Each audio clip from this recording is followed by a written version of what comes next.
all a big shuffle, cut and deal, and all the smart players got a way to steal. If you're a believer, you'll find out fast, like life and you pick up, nothing's made to last. Used cars, everybody's got one to trade. Used cars, everybody's got one to sell. Used car buyer, take care, buyer beware. Hello and welcome to Staff Picks, the podcast for movie nerds by movie nerds. As always, I'm Mario Lanza and I am your host on our journey through the movies out there that just need a little more love. And our movie today is a special treat for me because this is a movie I have been trying to find a co-host for like 3 years. This was absolutely one of the first movies I ever wanted to cover on Staff Picks. And the problem was I just could not find a host who seemed to know this movie or loved it as much as I do. And the movie we are talking about is the 1980 Kurt Russell classic Used Cars, which I will go to my grave saying is one of the funniest movies of the 80s. And it astounds me that nobody seems to know about it. And even the people who know about it don't even talk about it. So, this movie absolutely needs somebody to talk about it, and I think this is probably the perfect podcast for it. Again, this could not be a more perfect candidate for Staff Picks. And my guest for this episode, I have had him on before. He was my guest for Honeymoon in Vegas, another personal favorite of mine. I know him from Facebook and Letterboxd. He's kind of an amateur movie critic, kind of like I am. He podcasts. He just knows a lot about movies. I believe he actually still does it. He writes a movie review every single day for a movie. So he's a perfect candidate to have on the show. And I just happened to catch him a while back. He had posted about used cars. And I'm like, yes, you are coming on my podcast. We are finally talking about this masterpiece. So welcome back to the show, Johnny Pomatto. Thank you so much. I'm happy to be here and for a good cause. Yes, a fellow used cars fan. I cannot tell you how valuable that is in my world. Yes, there's not many of us. There should be more. Perhaps we can make more.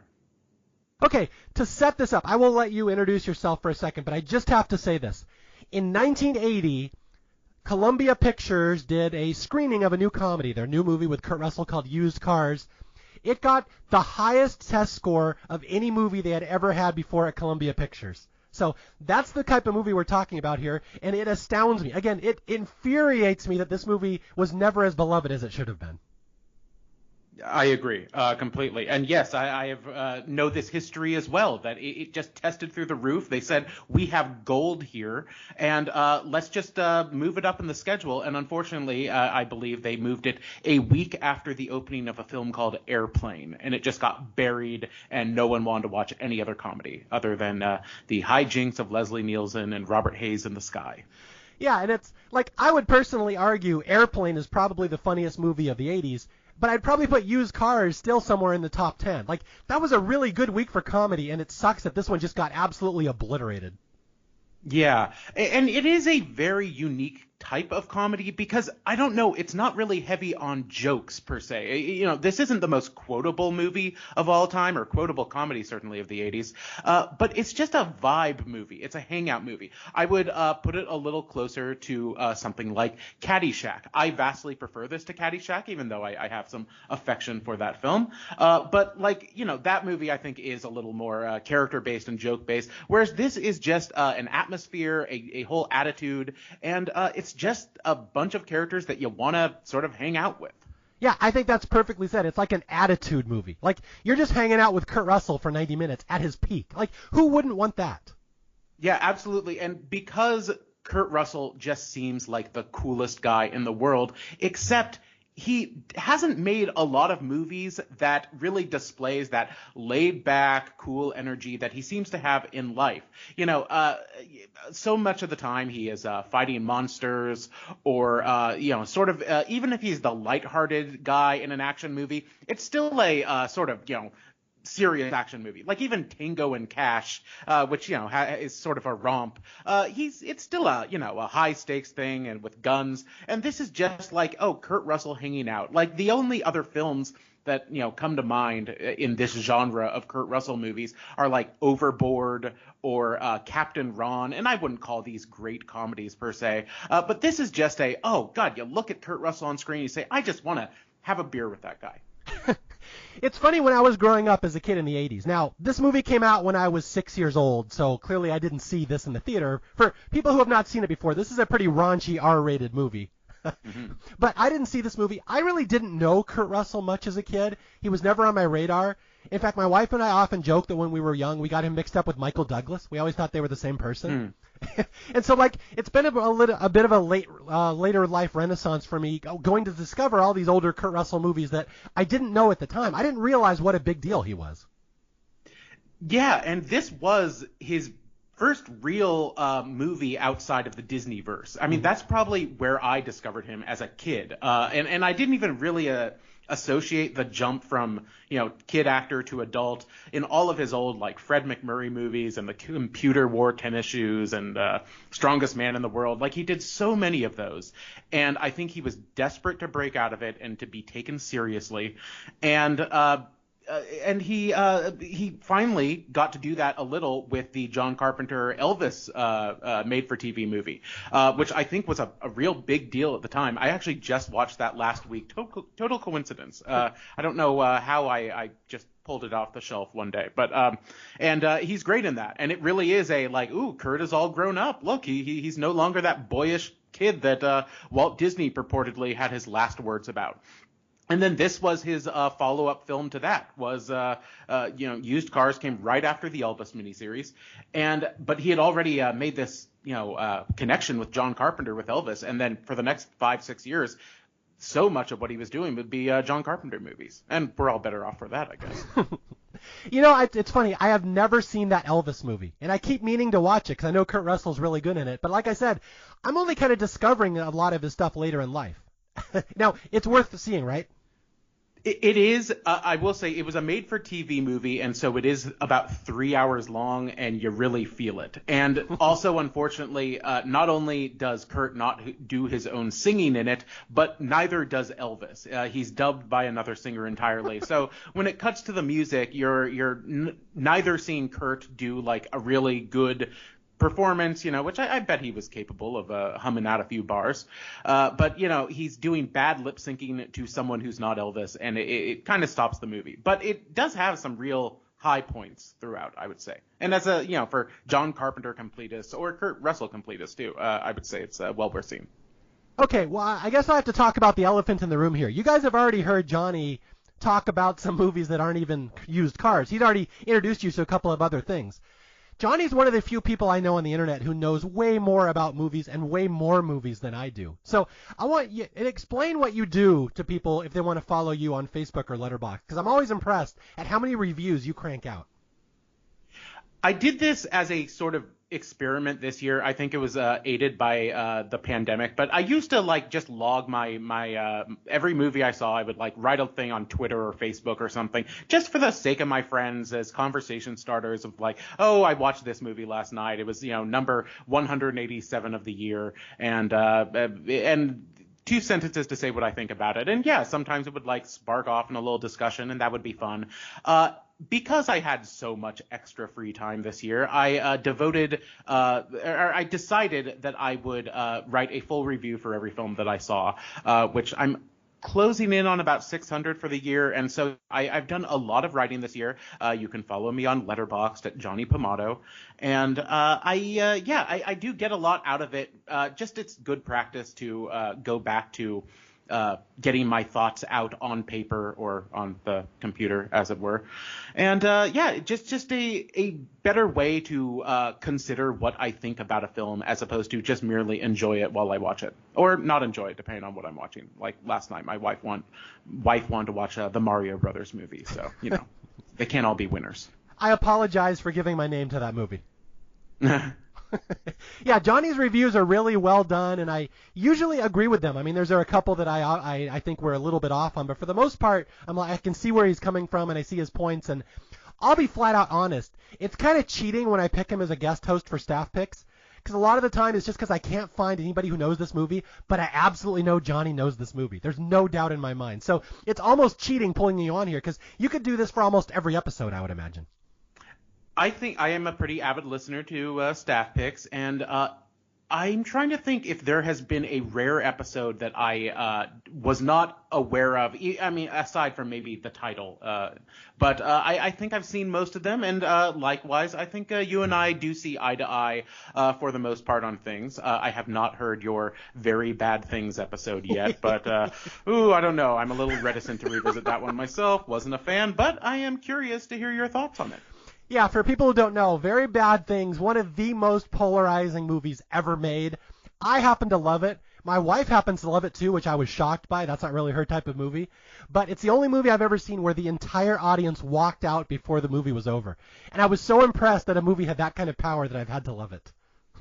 Well, yeah, it definitely, it makes an impact for better or worse. But yeah, there's certainly things about it I like. Great cast. That's what got me in my butt into that seat that day. But I did stay till the end, although I don't know if I should have.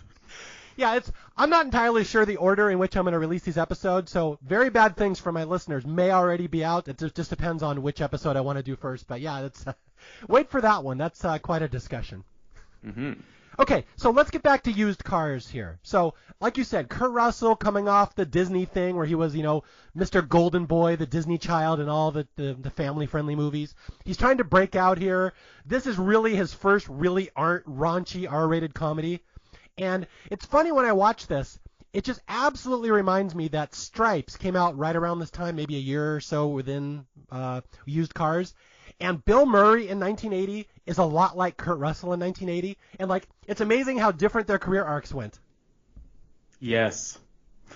In fact, I was just listening. In addition to watching the film again yesterday, just to refresh my memory, I enjoyed it so much I put on the commentary track afterwards. And the whole time they are joking that, this movie would have been a hit with Bill Murray. Oh, if only we had got Bill Murray. But they do have that similar smarminess, but likability.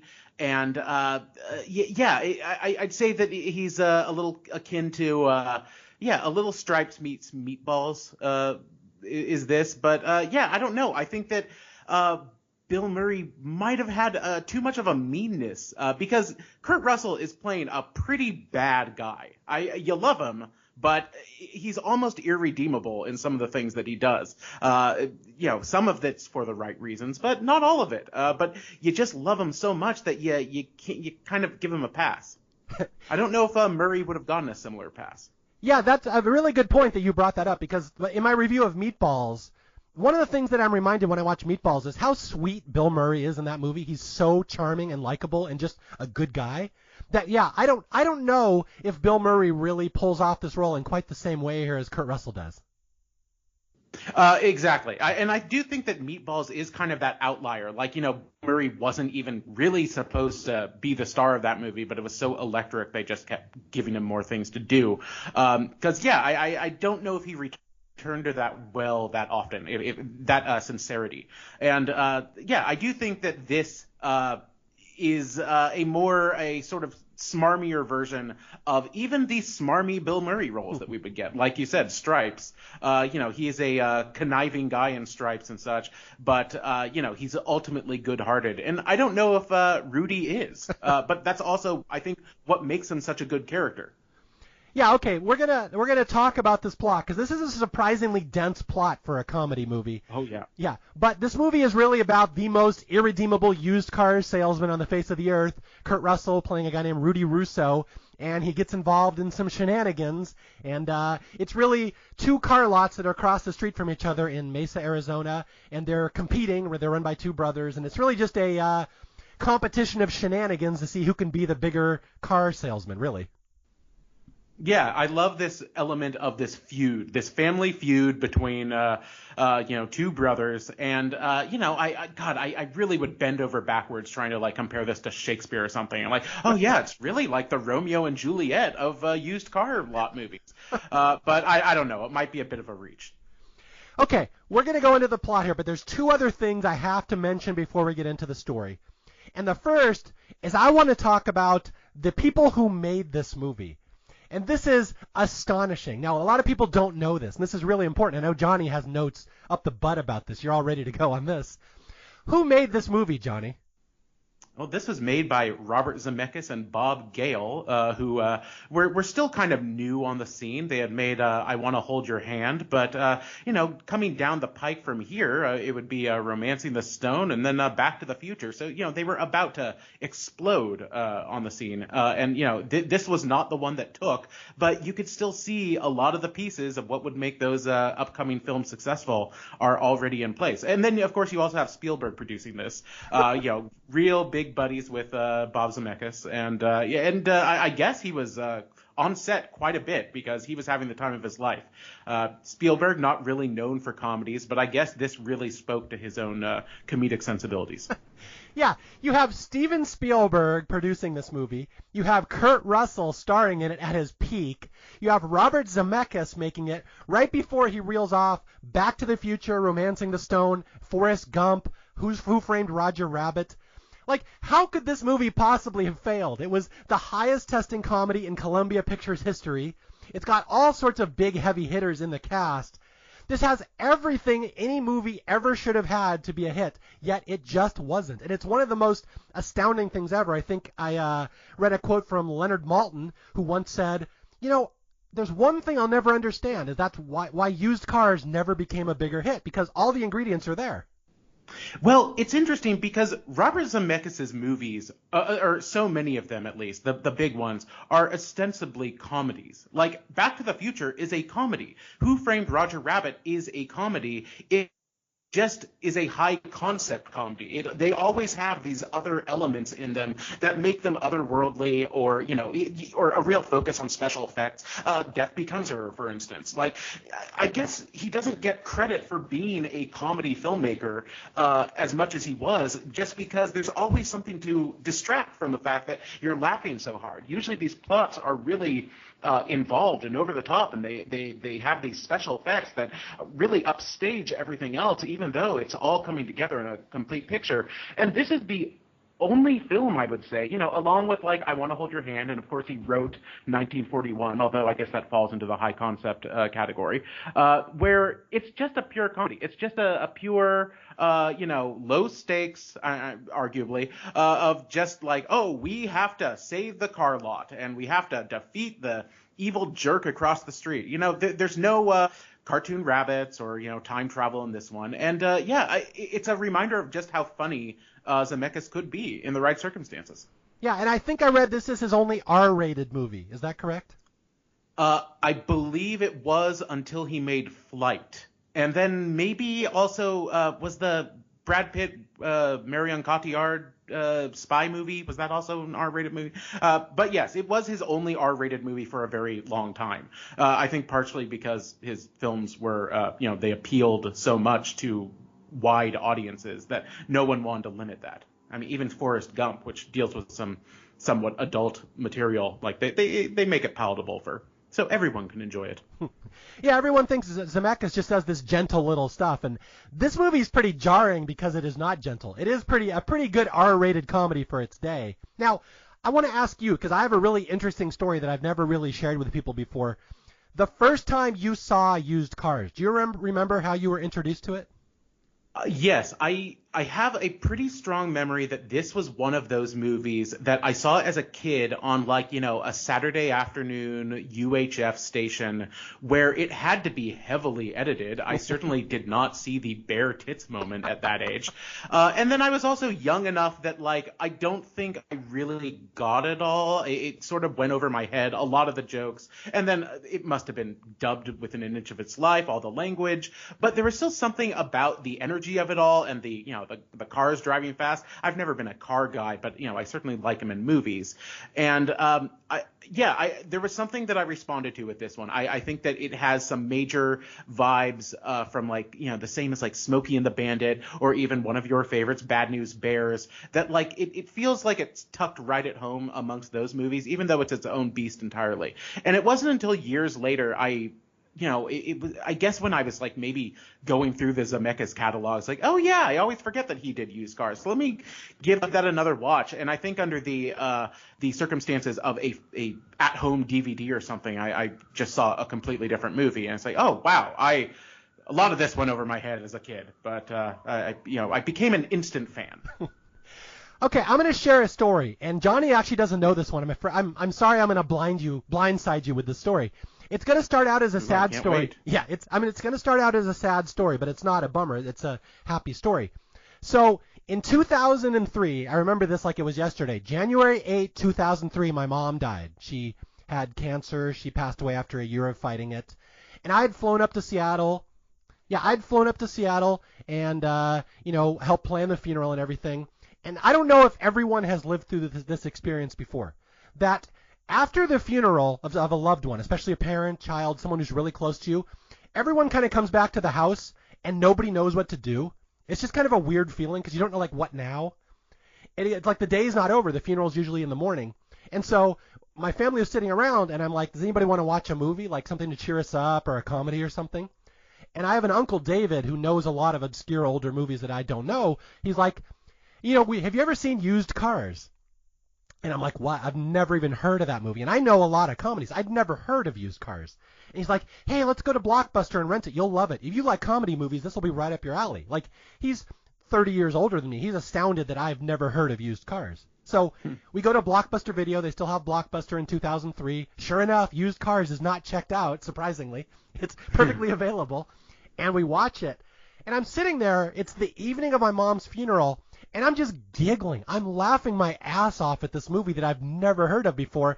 And I'm like, I cannot believe this movie exists and I'd never seen it before. And like, it's cheering me up on the day that you need the cheering up more than anything else in your life. So absolutely, yeah. I will always have a fond memory. This is the movie we watched that night, and it kind of made everybody happy again.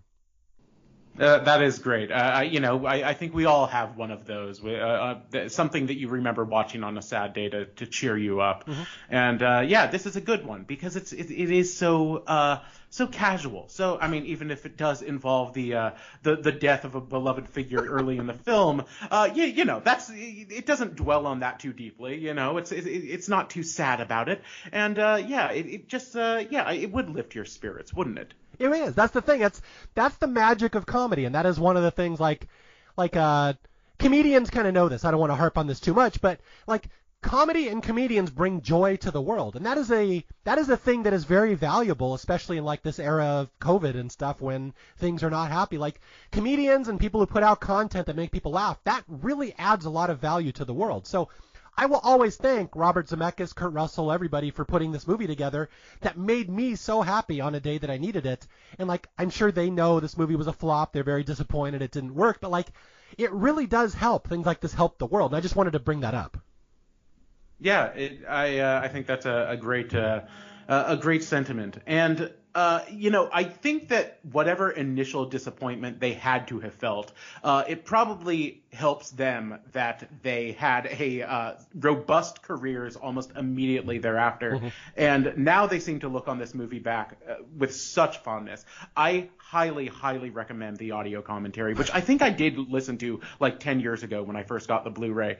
And revisiting it, it's just Zemeckis, Bob Gale, and Kurt Russell watching the movie and laughing, just cackling throughout the whole thing. And it just feels like you're watching it with like some buddies. It's great. I think I've heard that before. They're just drunk the entire time, right? That's the sense that I got. No one laughs that much while completely sober. Okay. And before we get into the plot, I have to point out the irony here that I just talked about seeing this movie on the day of my mom's funeral. This movie is driven behind the plot of a parent dying and them faking the death. So I could not ignore the irony in the fact that I found that the funniest thing ever that day. So I have to point that out.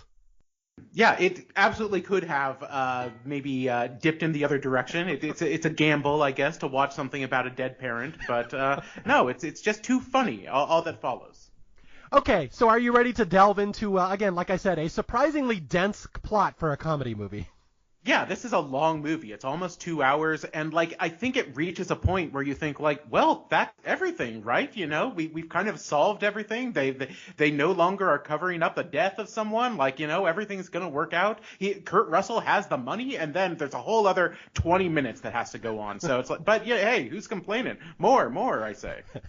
Okay, so here we go. We'll dive into the plot. Now, I'm assuming most of you have not seen this. Although I have found from my experience that people who know used cars really love used cars and absolutely worship this movie. So I apologize if it feels like we're talking down to you, but I'm kind of explaining this to people who have never seen it before. So the movie is basically the story of two used car lots that are across the street from each other in Arizona. One is owned by a man named Luke Fuchs, Fuchs, and the other one is owned by his brother, Roy L. Fuchs. And they are played in a dual role by Jack Warden, who is absolutely one of my favorite bad guy actors of this era. I love him in this movie. And yeah, I think it was a real turning point for Jack Warden, who, he had certainly played characters a bit like this before, but he had also been nominated for Oscars for Shampoo and Being There as well. Is he also nominated for that? And yeah, he's a great actor, but this is the moment where he just fully embraces being an asshole. And I think for the rest of his career, he would play characters like Roy Fuchs. I should also note, I never got the pun Roy L. Fuchs until watching it last night. It's like, oh wow, this movie has layers. But yeah, after this, he would do, the Problem Child movies and Dirty Work, stuff like that, where he was kind of playing the same guy every time, but he was so good at it. Yeah, and I definitely think that's the reason that happened is because he's just playing Roy L. Fuchs all over again. I think all these people loved him in used cars. They're like, I want that guy. That's the biggest asshole ever. And he's just constantly playing that the rest of his career. And beautifully, too. Yeah, although I should point out, this is the fun thing about this movie. The two brothers could not be more different. Roy L. Fuchs is a huge asshole, swears, screams, bullies, just a typical movie villain. And his brother, Luke Fuchs, is this kindly old doddering man who, is one heart attack away from death. And he's the sweetest, gentlest soul. So it's really funny seeing him play both of these. And it is odd that the movie gives you almost no backstory whatsoever to suggest why these two had a falling out, why they have these competing car businesses across the street from each other, this rivalry that really only seems fueled by Roy, less by Luke, who is certainly invested in this business, but he's a little more easygoing. He doesn't seem to have as much animosity for what's across the street, although they do, they are competing to get, not bulldozed for the new highway, I guess. But yeah, you could do a whole other movie just about how we got to this point. I don't know who you would cast as the Fuchs brothers today. But. So you're saying we need a used cars prequel? We need to expand the universe a little bit? I'm not ruling it out. I don't know if Robert Zemeckis' last few films were as great as they could be, and maybe it's time for him to do, go back to the well, right? Now, did you hear the story of how they hired Jack Warden for this role? Because I just read this morning and it cracked me up. I did. Correct me if I'm wrong, but they hired him for Roy, and he was somewhat interested, but he said it was his idea to play Luke as well. I'll only do it if I can play both brothers, and who wouldn't leap at the chance to cast him in that? Okay, yeah, that's one variant of the story I've read. The other one I saw today, if you look at the spoilers on the IMDb, it has a little different story. Is that Zemeckis and Gale absolutely wanted Jack Warden to play both, or Roy Fuchs, the evil one, but he said no, he passed on it. And so they had read somewhere that there's 3 things that actors like in a movie, in a role. Oh, yeah, yes. That, and if you get in a fight, or if you die, or if you get to play multiple roles. So they wrote the movie in a way so he gets to do all those things, and they said, how about you play both roles? He's like, yeah, sure. So they basically tricked him into it. That's pretty great. Yes, I do. I guess I was paraphrasing the anecdote I heard on the commentary last night. Yeah, and again, who knows? It's kind of a legend by this point. This is a fairly big movie among comedy fans, so who knows exactly what happened? But it's a print the legend sort of movie. Yeah. Yeah, but all you have to know is that Jack Warden plays both brothers. They are forever competing for business with one another. But the real star of the movie is the nicer brother. Luke Fuchs has a star salesman. And this is our star of our movie. This is Kurt Russell in his star-making role. Maybe you can make the argument the greatest role he has ever played in his career. Rudy Russo, the ultimate con man. Yes, and, he is just this cocksure, confident guy who, he has no reason to be, other than his great looks. He's suave and is probably a devil with the ladies, but, he's working at this just pitiful car lot, but he is, I guess it's an easy place to be the star salesman at it. And, he has all of these great, tremendous tactics of, the opening scene. We see him flipping the odometer down, and then of course you get that $10 bill on a fishing line to lure someone from across the street, and by gum, it works because it's Kurt Russell. Why wouldn't it? Yeah, okay, we'll explain that to people who have never seen this before. That is one of Kurt Russell's tricks in this movie. When there's customers over across the street at Roy L's car lot, he does something he literally calls baiting the customers, where he puts a $10 bill on a fish hook and throws it across the street on a fishing line, and when they try to pick it up, he just lures them right back to his lot. Which, it's like the very first scene in the movie, and it's a perfect way to start off this movie, that this guy will he will stop at absolutely nothing to make a sale. Yeah, and I'd like to say that as a New Yorker, I have never bought a car. I drive, but not locally. There's no need to own a car here, and I have always kind of been afraid of the prospect of buying a car because of this movie, because I just do not want to be their prey, because I see how they operate, and yeah, it is rather terrifying, I would say. Well, it goes back to the old adage. I mean, everybody kind of assumes a used car salesman will be sleazy, because what they do literally for their career is they try to sell you something that's a piece of crap, and they want to make you think it's not a piece of crap. And that's literally all they do. They will starve if they can't do that. And so I think a lot of the stereotypes of used car salesmen probably come from this movie, because Kurt Russell is so perfect at it. Yeah, absolutely. I got to tell you a story. This doesn't relate to this movie, but I write about the TV show Survivor, which I know you're not. Oh, I know. Yeah. So in season 5 of Survivor, the producers went out and they're like, what we'd really like to have on the show is a used car salesman. They were so excited. They wanted to bring Rudy Russo onto their show. And they went out and they recruited this guy named Brian Heidick, who was like the number 2 best-selling used car salesman in the entire country. And they thought it would be such an amazing idea. But he was so good at Survivor, and he just had no complaints, or no problem with just lying to people to their face and doing the shadiest crap ever, that they immediately cut ties with him and disavowed that season afterwards because he was too sleazy and too successful. Yeah, I guess he'd been training for it all of his life. Yeah, it would probably work to his advantage, I guess. It was so exciting to watch at the time. I'm like, the producers hate this. They really, be careful what you ask for. I just wanted to point that out. Yeah, but I get the idea of wanting to get a character like that. It is a salt-of-the-earth profession, A lot of people out there can relate to that. Yeah, born salesman, but yeah, maybe not good television. No.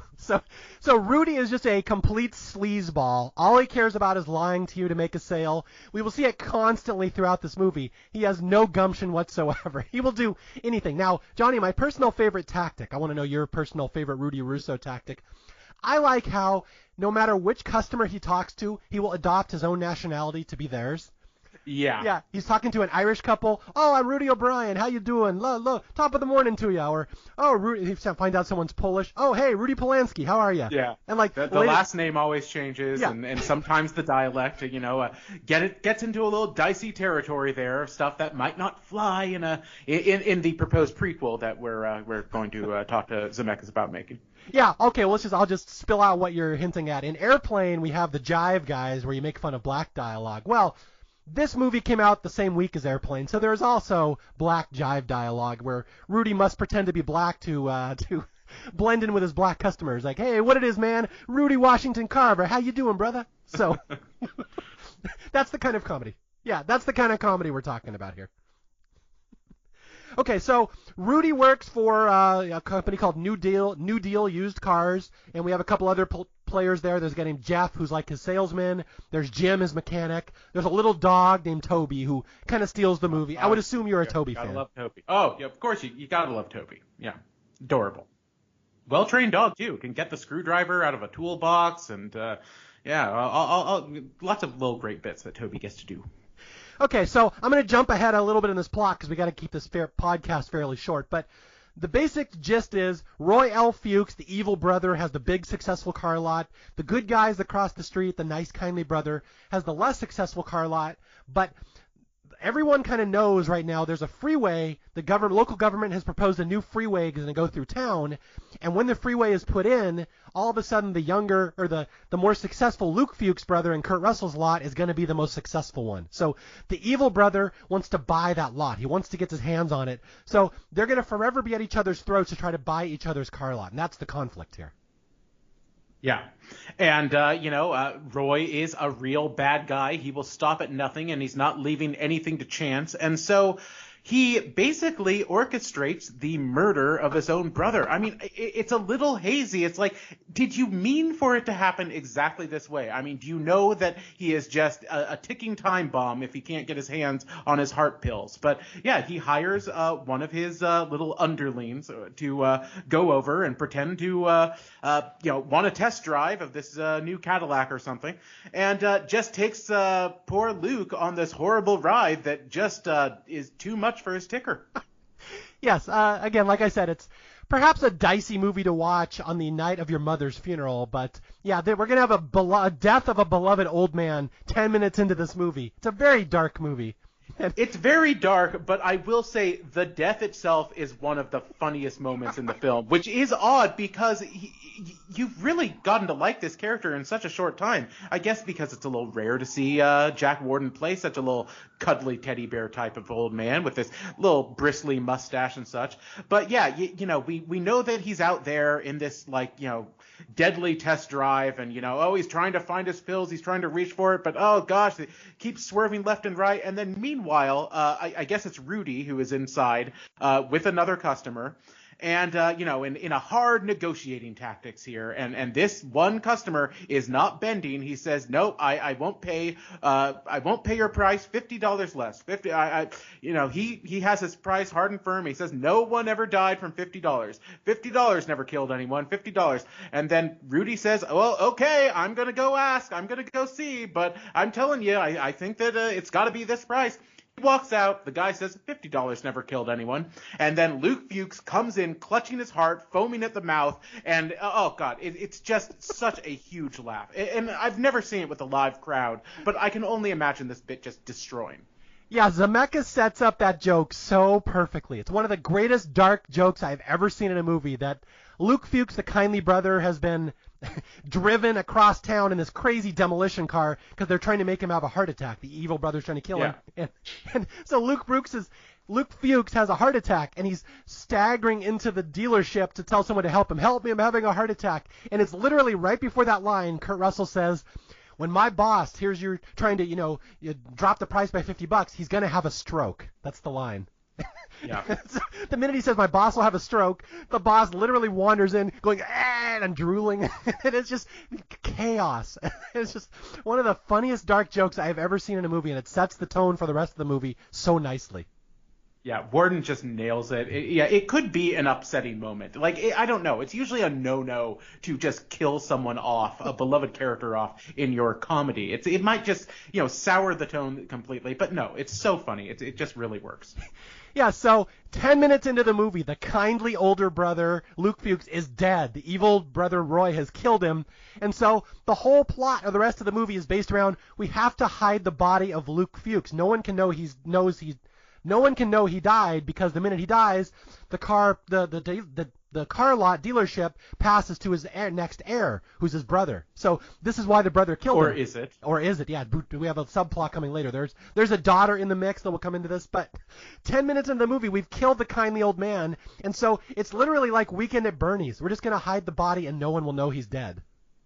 Yeah, and it is sort of that prototype, because you do get a sort of propped up, Luke Fuchs corpse a few times. And yeah, you do get that Bernie's vibe of oh yeah, he's hiding behind that mustache, and he's got the coins taped to his eyelids and stuff. And it just looks so silly.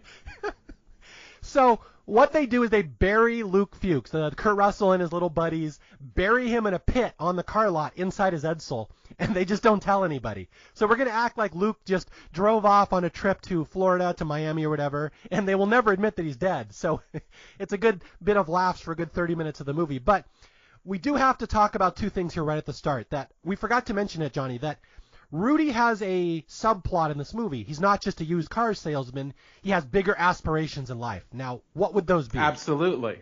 Well, just as some use their tactics as a used car salesman to have success on Survivor. Well, he is a natural salesman, a natural born liar, and he's got the looks. So, of course, what is he going to do? He wants to go into politics. And he has been, told that he can buy himself into politics. He's just a shoo-in to get elected for local government.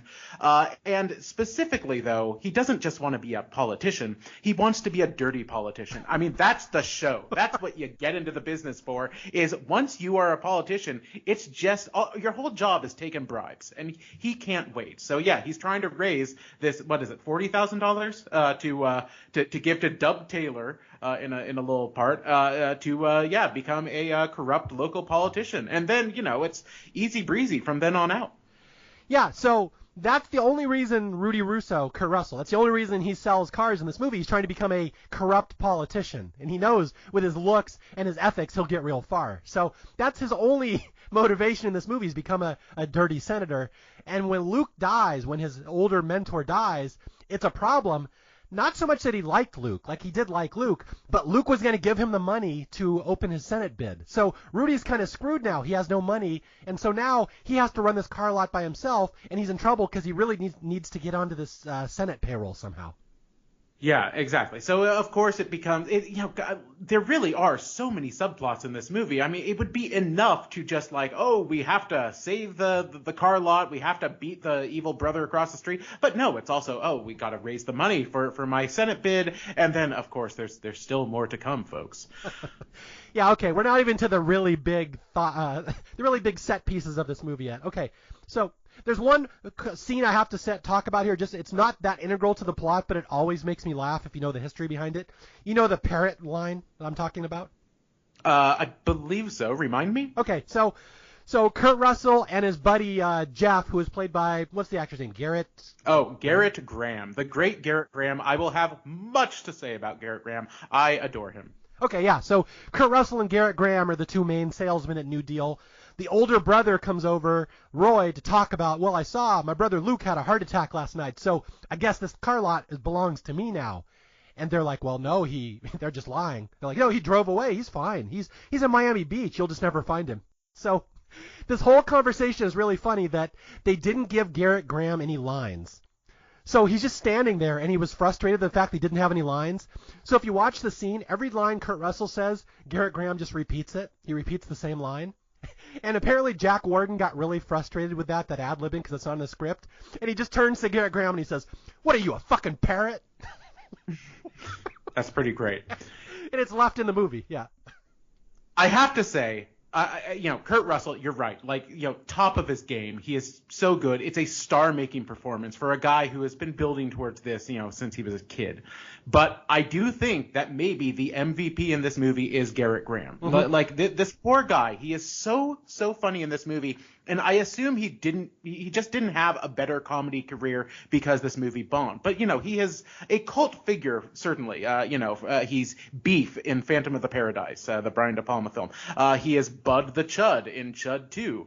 He's in things like Child's Play 2. And, this guy worked a long time. He's been retired now for 15 years or more. But he is so funny in this movie. And I think we should now drop in this little nugget, because it's going to pay off more than once, that his character Jeff is very superstitious. A pretty important little side note is that he is, if he is about to walk under a ladder, he quickly jumps out of the way. This guy just thinks that bad luck is coming his way at all times, and he will do anything to prevent it from happening. Yeah, I'm really glad you mentioned that, because I have seen other people make that same argument, that as good as Kurt Russell is in this movie, Garrett Graham kind of steals a lot of the scenes from Kurt Russell. And I kind of forgot about that. Yeah, he has a lot of funny gags. Kurt is the charismatic, handsome guy, and he's inherently likable and funny.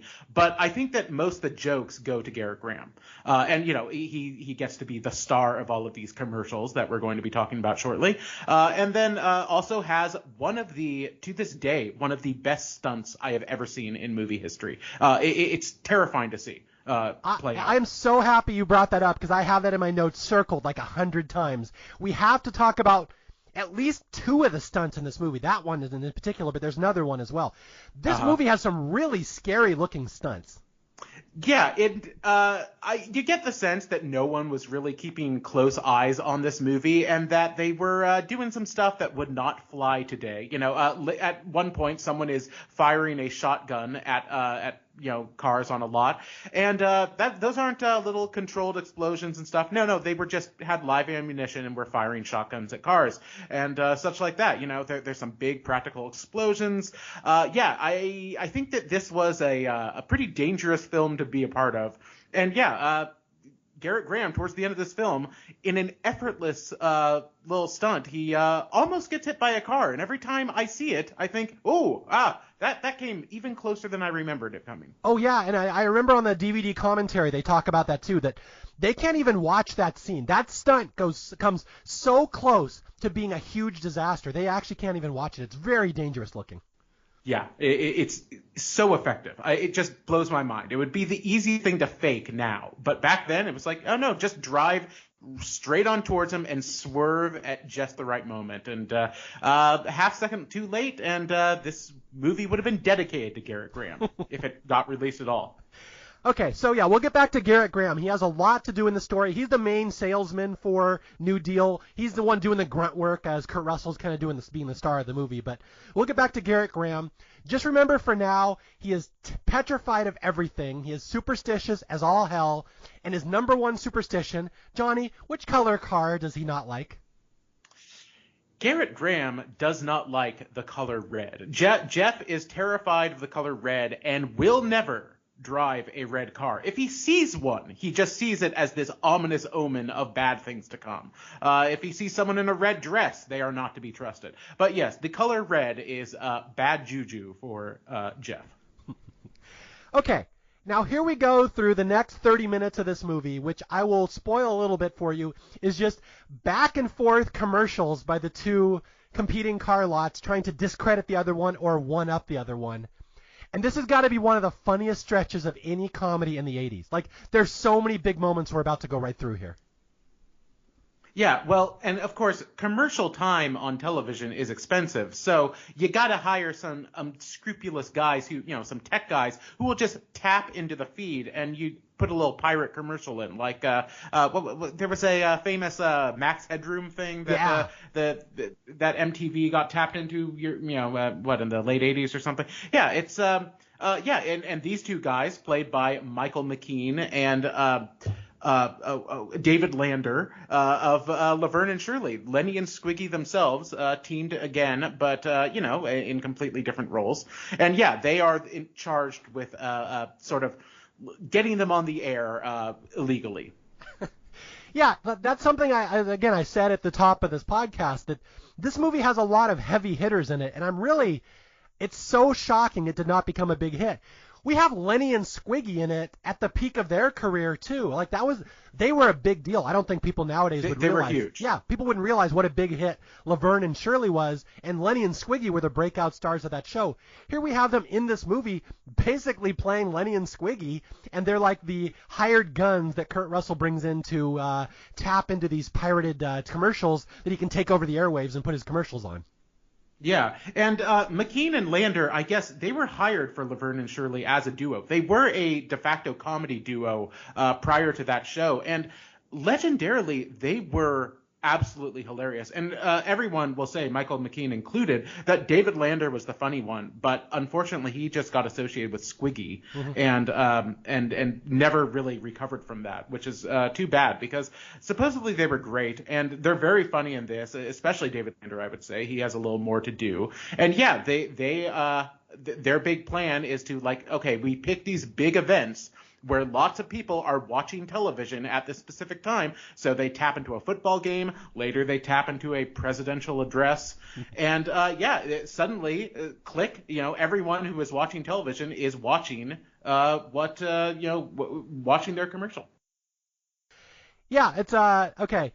Now, we should point out what an incredibly illegal thing this is. This is like the number one thing the FCC does not allow you to do, tap into somebody else's network broadcast and air your thing instead. So right off the bat, Rudy is breaking laws left and right here by doing this, but this is the way he operates. Anything for a sale, anything for a business, and this is anything for a sale, anything for his business. And this first commercial is really funny. The second and third one will be funnier. But this first one is amazing, where they tap into the live broadcast during a college football game and put on a commercial for New Deal used cars, but it goes horribly wrong. Or horribly right, depending on how you look at it. We have a lovely young actress who is the eye candy for this commercial in this beautiful blue dress. And, Jeff is kind of spinning his wheels. He's trying to, get out his message as best as he can. And things are going wrong. At one point, what happens exactly? Her dress gets caught on the hood. Is that it? And then Jeff, being ever the good salesman, says, well, let's take a look under the hood. He pops that thing open, and wouldn't you know it, the dress just comes flying off. And, she's not wearing much underneath it. But, hey, we're on live television, people. And, you get, the beautiful reaction shots of all the people watching, my favorite being this family of seemingly like 8 kids and their parents, and this little blonde kid who always reminded me a bit of Tanner from Bad News Bears just points to the screen and says, hey, look, bare tits. Just hilarious. Didn't see that on the network TV cut as a kid.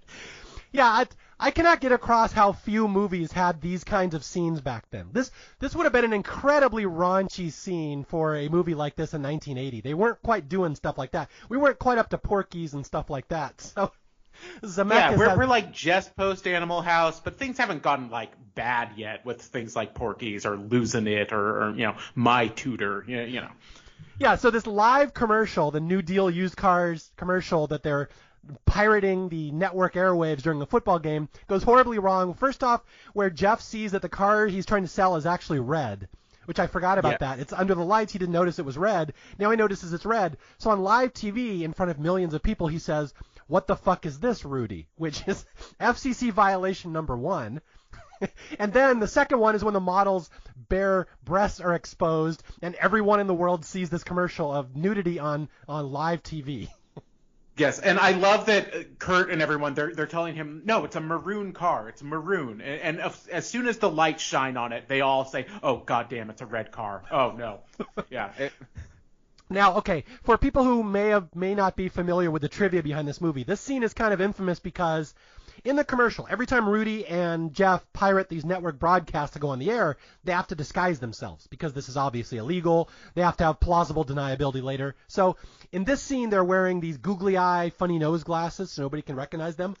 But Johnny, I know where you're going. Yeah, that was not the original prop they were supposed to wear, is it? No, I guess originally, and I only learned this last night, is they had these, I guess for a lack of a better term, they're like those like Groucho glasses or with the googly eyes, but the noses were phalluses. And I guguess someone at the studio said, no, that is too much. You're going too far with this. So they had to reshoot it. Although I think Zemeckis on the commentary track points out that Kurt Russell is still holding a pair of the penis glasses in one shot, so you can sort of catch a glimpse of what it might have been. Yeah, that's the kind of movie we're talking about here, where the studio has to rush down there at the last minute. Do not put on the dick nose glasses, please, thank you. So yeah, this commercial is fantastic. It just goes horribly wrong. The model's breasts accidentally get exposed on live TV because her dress gets caught.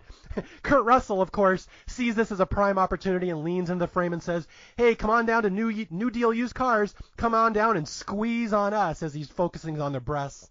So, although, like you said, all the most of the humor in this is in the reaction shots of the people at home, especially the little kids. There's like a little 7, 8, 9-year-olds, three kids sitting there, and like the hushed silence of reverence that falls over them when they see bare breasts on TV. I just love that reaction.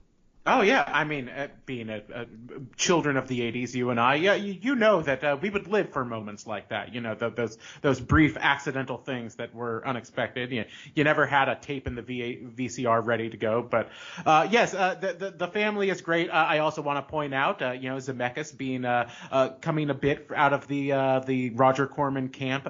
There's a little Dick Miller cameo there, who would work with Joe Dante in almost everything he ever did, and is a Roger Corman stalwart. He is the man who is making love to his wife while the football game is on, and then gets a little eyeful while when the commercial hits on.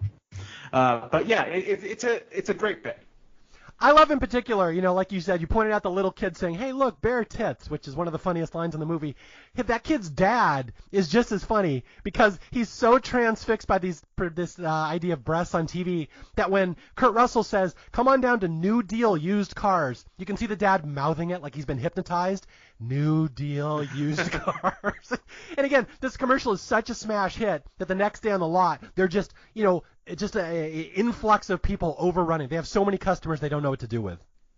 Oh, absolutely. Yeah, it's like they really have been hypnotized into like, oh, honey, I guess we do need a new car. Yeah, it's a fantastic, real kickoff to the anarchy to come. Okay, so here we go. This might be my favorite scene in the movie. The very first day of the lot, on the lot after the big commercial, when they have so many customers they don't know what to do with because of the bare tits commercial. And so Kurt Russell is pulling out every tactic he has to try to sell cars to people. This is where he's changing his all of his accents. Yeah, accent, changing the accent. I particularly like the running joke where every time there's a woman in the car, he will say that her hair and her eyes matches something in the car. Like, oh, your hair matches the interior. Oh, your eyes, they match the leather. And then the last lady, he just like, your black hair, did I ever tell you your hair matches the tires? It's beautiful.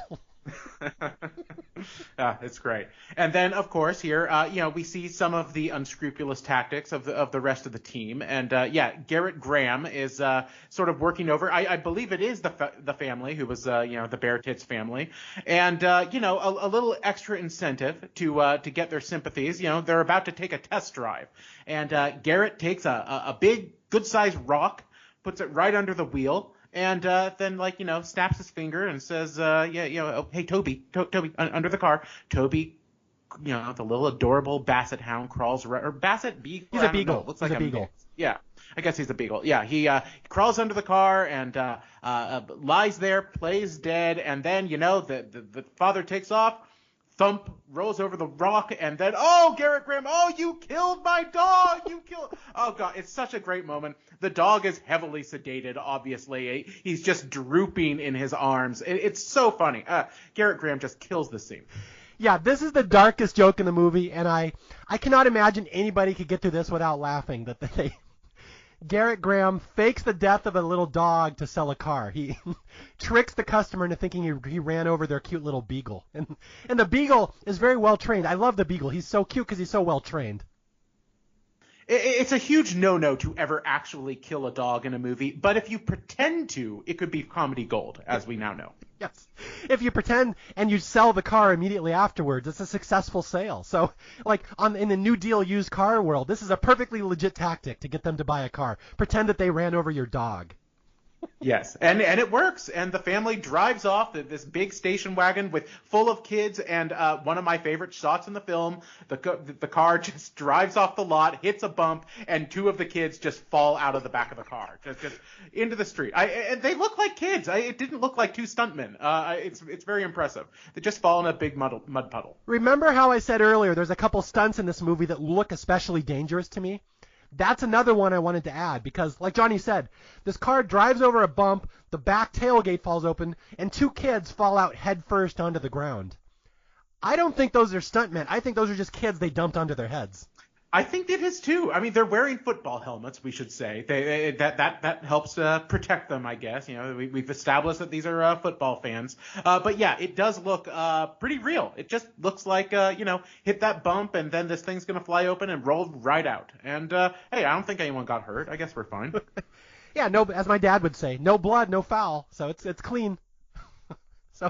So I have to talk about the Toby scene. One more thing that you mentioned it earlier. So Toby, the little dog, he's like kind of steals a couple scenes in this movie. This cutest little beagle. He has to pretend he's been run over by a car so they can sell the car to people. So there's a scene where Garrett Graham picks up Toby, and Toby is just limp. Like he looks so out of it, and his tongue is hanging out. And I'm like, how do you train a dog to do that? That is the most amazing trick I've ever learned, or I've ever seen. And you just spoiled the fun for me because I just read that as well. That wasn't a trick at all. They just drugged him. Yeah. It looks way too good to be a natural trick. You know, I guess years ago Letterman did feature a really good play dead dog on Stupid Pet Tricks, but it's rare. Like that whole play dead trick, it never, they're just lying down. No, this dog looks dead. He looks limp in his arms. His tongue is lying out of his mouth. It's just hysterical. But he's absolutely fine, we have to point out. He's fine. Yeah. He comes back throughout the rest of the film. He is there at the end credits, alive and well, people. Okay, so we're continuing with the back and forth between these two used car lots, and they've had the bare breast commercial, and they got all the customers over at New Deal. So now Roy L. across the street has to counter, and the way he counters is with some good old-fashioned American fun, which is like a good, clean carnival. But this is going to backfire on him as well because New Deal is going to one-up him as well, aren't they?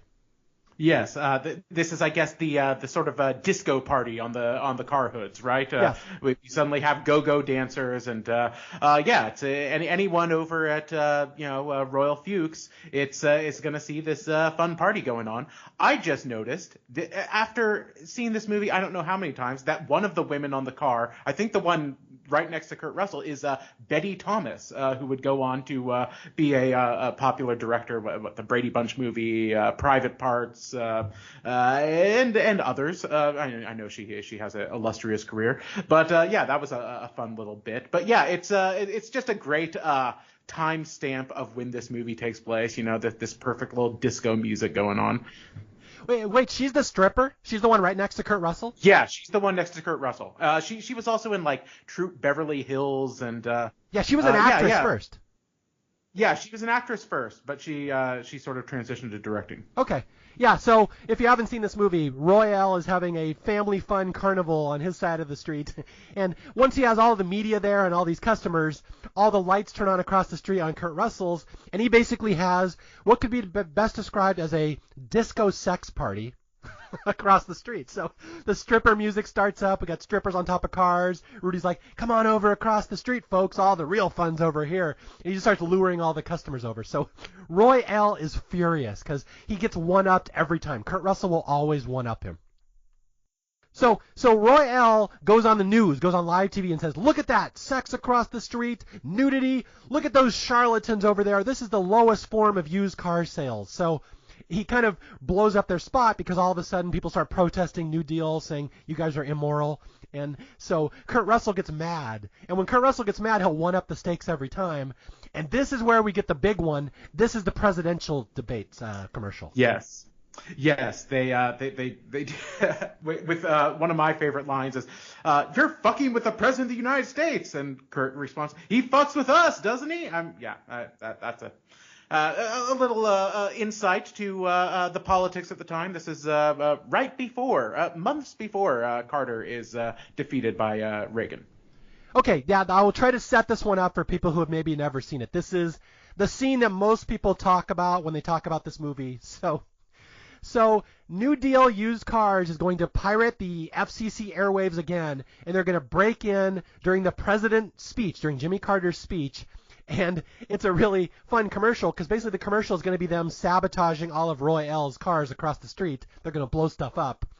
But in between this, there's a subplot here where Luke, the nice brother at the start of the movie, has a daughter that they didn't really know about. Her name is Barbara Fuchs, played by Deborah Harmon. I always want to say Foreman, not Harmon. It's Harmon. I know. It's tempting, isn't it? Yeah. But we'll talk about Deborah Harmon in a second. You may know her. She was the mom in Just the 10 of Us. She's in a couple other things. She's in Bachelor Party. But she becomes... Of course, yeah. I mostly know her from Bachelor Party. I forgot about Just the 10 of Us. Yeah, she's a big deal because she's the only heir to Luke Fuchs. So the car lot should go to her when her father dies. But she doesn't know her father is dead yet. She's just showing up to reunite with him. So we're going to have a lot of comedy here where Kurt Russell has to kind of sway her, seduce her, make her not think about her father while they pull off this presidential speech. There's a couple plots going on at once here.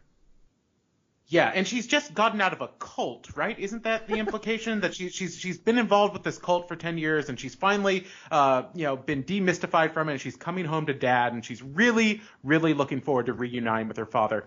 And I will say, in a movie that you relish in all of the bad behavior, the one little stain on the film, I feel, is that it is kind of sad that they instantly start lying to her about her father still being alive and they kind of treat her like the enemy, even though, she's sort of destined to align with them before long. Yeah, and I was reading some of the contemporary reviews of this movie, and that's something they point out, that the movie is a little mean-spirited, and it's kind of dark for its own good, and this has got to be, like, Luke dying at the start is dark enough, but lying to his daughter and making her pretend her dad is still alive and fake seducing her, it is a little mean-spirited. I can see where that argument comes up.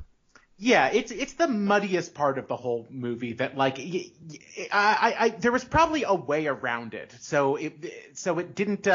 How every romantic comedy needs some act of mild betrayal so that that person can redeem themselves later. I just wish that there was a way to kind of get her on their side faster without it being this manipulation thing, even though it does lead to some very funny moments, whereas Rudy has to take her out to dinner and sort of distract her so she doesn't see the commercial that they're about to play with the in the midst of this presidential address, which I just think it's so funny that I guess it's a different time where he try as he might, it's just so hard to get away from a television with Jimmy Carter on it. They're in the middle of a restaurant, and someone says, "Oh, I didn't know that President Carter was going to be on TV tonight." And it's can you imagine anyone just "Oh, everyone be quiet. Let's listen to our presidential address." Okay, I mean maybe we're coming off a few years of I don't know, a certain stigma around that, but it's just a very funny sequence, and he drags her out of the restaurant. He takes her on the street, and then, wouldn't you know, it's a television store. Oh no, it's on the television as well. And ultimately, to distract her from the commercial, he has to plant a big old kiss on her, which just has to last a few minutes, right? Yeah, he has to kiss her for literally 3 minutes, I think. Yeah. And this is all for the commercial that now Jeff is sort of in a what would you call it? It's not quite a Colonel Sanders, but it's he's got the big mustache and the Van Dyke and a big hat, and this is where he's at Royal's lot with a shotgun and just saying we blow high prices out of the water. $2,900, that's too fucking high. And then he'll shoot the windshield a few times. It's just glorious. Yeah, anybody who quotes this movie, this is the scene they tend to quote, the presidential speech. It's okay. So the actual description is Jeff is dressed up like a cowboy. He's got a Sam Elliott mustache, big droopy mustache. Yeah, that's a better apt description. And he says, "I'm Marshall Lucky, and I'm going to show you the solution to inflation." And again, this is on live TV. Every single person in the country is watching this because, as Johnny said, it's kind of a childlike time when it's oh, look, the president's on TV. What's he have to say? It's a different time when you don't hear from the president all the time. So oh, cool. So they cut into that presidential broadcast, and Marshall Lucky goes over to Roy L's car lot, and he just starts blowing the crap out of his inventory with a shotgun. He's like, "This is our solution to inflation. We just blow the living shit out of high prices." And it's so funny. It's so satisfying to actually, I mean, I know it's dangerous, and hey, we are at a moment in time when the thought of live ammo on a set is, maybe a little dubious, but it's still so much fun to watch these cars actually get shot up and, have it look like how it looks. And then, of course, it all leads to this big explosion. I also forgot that he's not just shooting the cars. At a certain point, Frank McRae, the the mechanic jumps up in a costume, and I guess they've timed it out where it's like, okay, real bullet, squib, blank, real bullet, and yes, he actually shoots Frank McRae in the chest with, I guess, a blank and a squib, and his chest explodes in a puddle of blood, and for a hot second you might say, like, is he okay? Did he just shoot? Oh no, he's fine. It's all part of the plan. But it's a great little gag nonetheless. Yeah, and again, I cannot say enough. This should always be included as one of the funniest scenes of any comedy in the 80s, and it never is. Like, you hear people talk about Ghostbusters, Fish Called Wanda, Airplane, Naked Gun. Like, everyone knows the big stalwarts. No one talks about this scene, which absolutely should be up there, of just Jeff turning to Roy L's beloved Mercedes-Benz and saying, "What, a Mercedes for $24,000? That's too fucking high!" and just blows the shit out of this car, and it explodes on live TV. It's just such a great shot. And the shot of the explosion is great, but also Kurt Russell's reaction shot, still locked lips in a kiss, and then his eyes that just like explode out of his head when he sees the explosion, but still having to continue the distraction of shoving his thumb down her throat. Yeah, okay, we're going to try to finish up this movie because we're about halfway through the movie. I'm going to skip over most of the romantic stuff because it's not really that important. All you have to know is I think that we can. Yeah. All you have to know is that Luke Fuchs' daughter is in the picture. She's going to inherit the car lot, but we're going to have some drama here first. So Roy L. is furious that the New Deal guys blew up his car lot on live TV, blew up his Mercedes. He comes up, and he's basically going to kick the shit out of Jeff, beat him up. But first we have a scene that always makes me laugh where the FBI shows up to talk about the fact that they broke into the president's debate or speech last night. And I love Jeff's comment. This is just a little throwaway joke that always makes me laugh, where Jeff says, "I don't know, I think it was the Iranian kids." The Iranian kids there was some Iranian students trying to discredit the American way of living. So I don't know, they had towels on their heads. They came over. So if you think about this in 1980 when the Ayatollah and the hostage situation was a big deal, this is a very topical joke that would have got a big laugh at the time. Absolutely, yes. Now it might raise an eyebrow or two, but at the time, it was a big topical thing, and we were, I guess, more or less at war. But yes, first the Iranians, and then just a few years later, with Back to the Future, it was suddenly the Libyans. So, Zemeckis had a little trouble with the Middle East, maybe early on in his career, but I don't know. I guess we can brush past all of that. As they say, when you're making a comedy omelet, you're going to break some eggs. Exactly. Yes. So anyway, here comes the fight where Royale comes over and basically just beats the ever-loving crap out of Jeff. And there's another stunt in this scene too, and I have to keep bringing this up, how dangerous this movie looks, where Royale is driving his car and tries to knock Jeff over, and Jeff literally gets knocked off a porch onto the roof, out of the hood of the car. That looks really dangerous, and I don't think that's a stuntman either. No, it does look like him. Throughout this fight, I think it is mostly Garrett Graham. And then I will say Jack Warden's body double is pretty good. Like, it's real seamless when you go from Warden to whoever is wearing that wig and, leisure suit. But yeah, it's a great fight. It's one of those that, like, oh no, this is an actual violent act. This isn't just a comedy fight where, people getting bonked on the head. No, it's just a good old brawl. And it's an effective scene, and it's a reminder that Roy L. Fuchs, not a good guy. He's more than just a lighthearted villain. He's a bastard. We have to.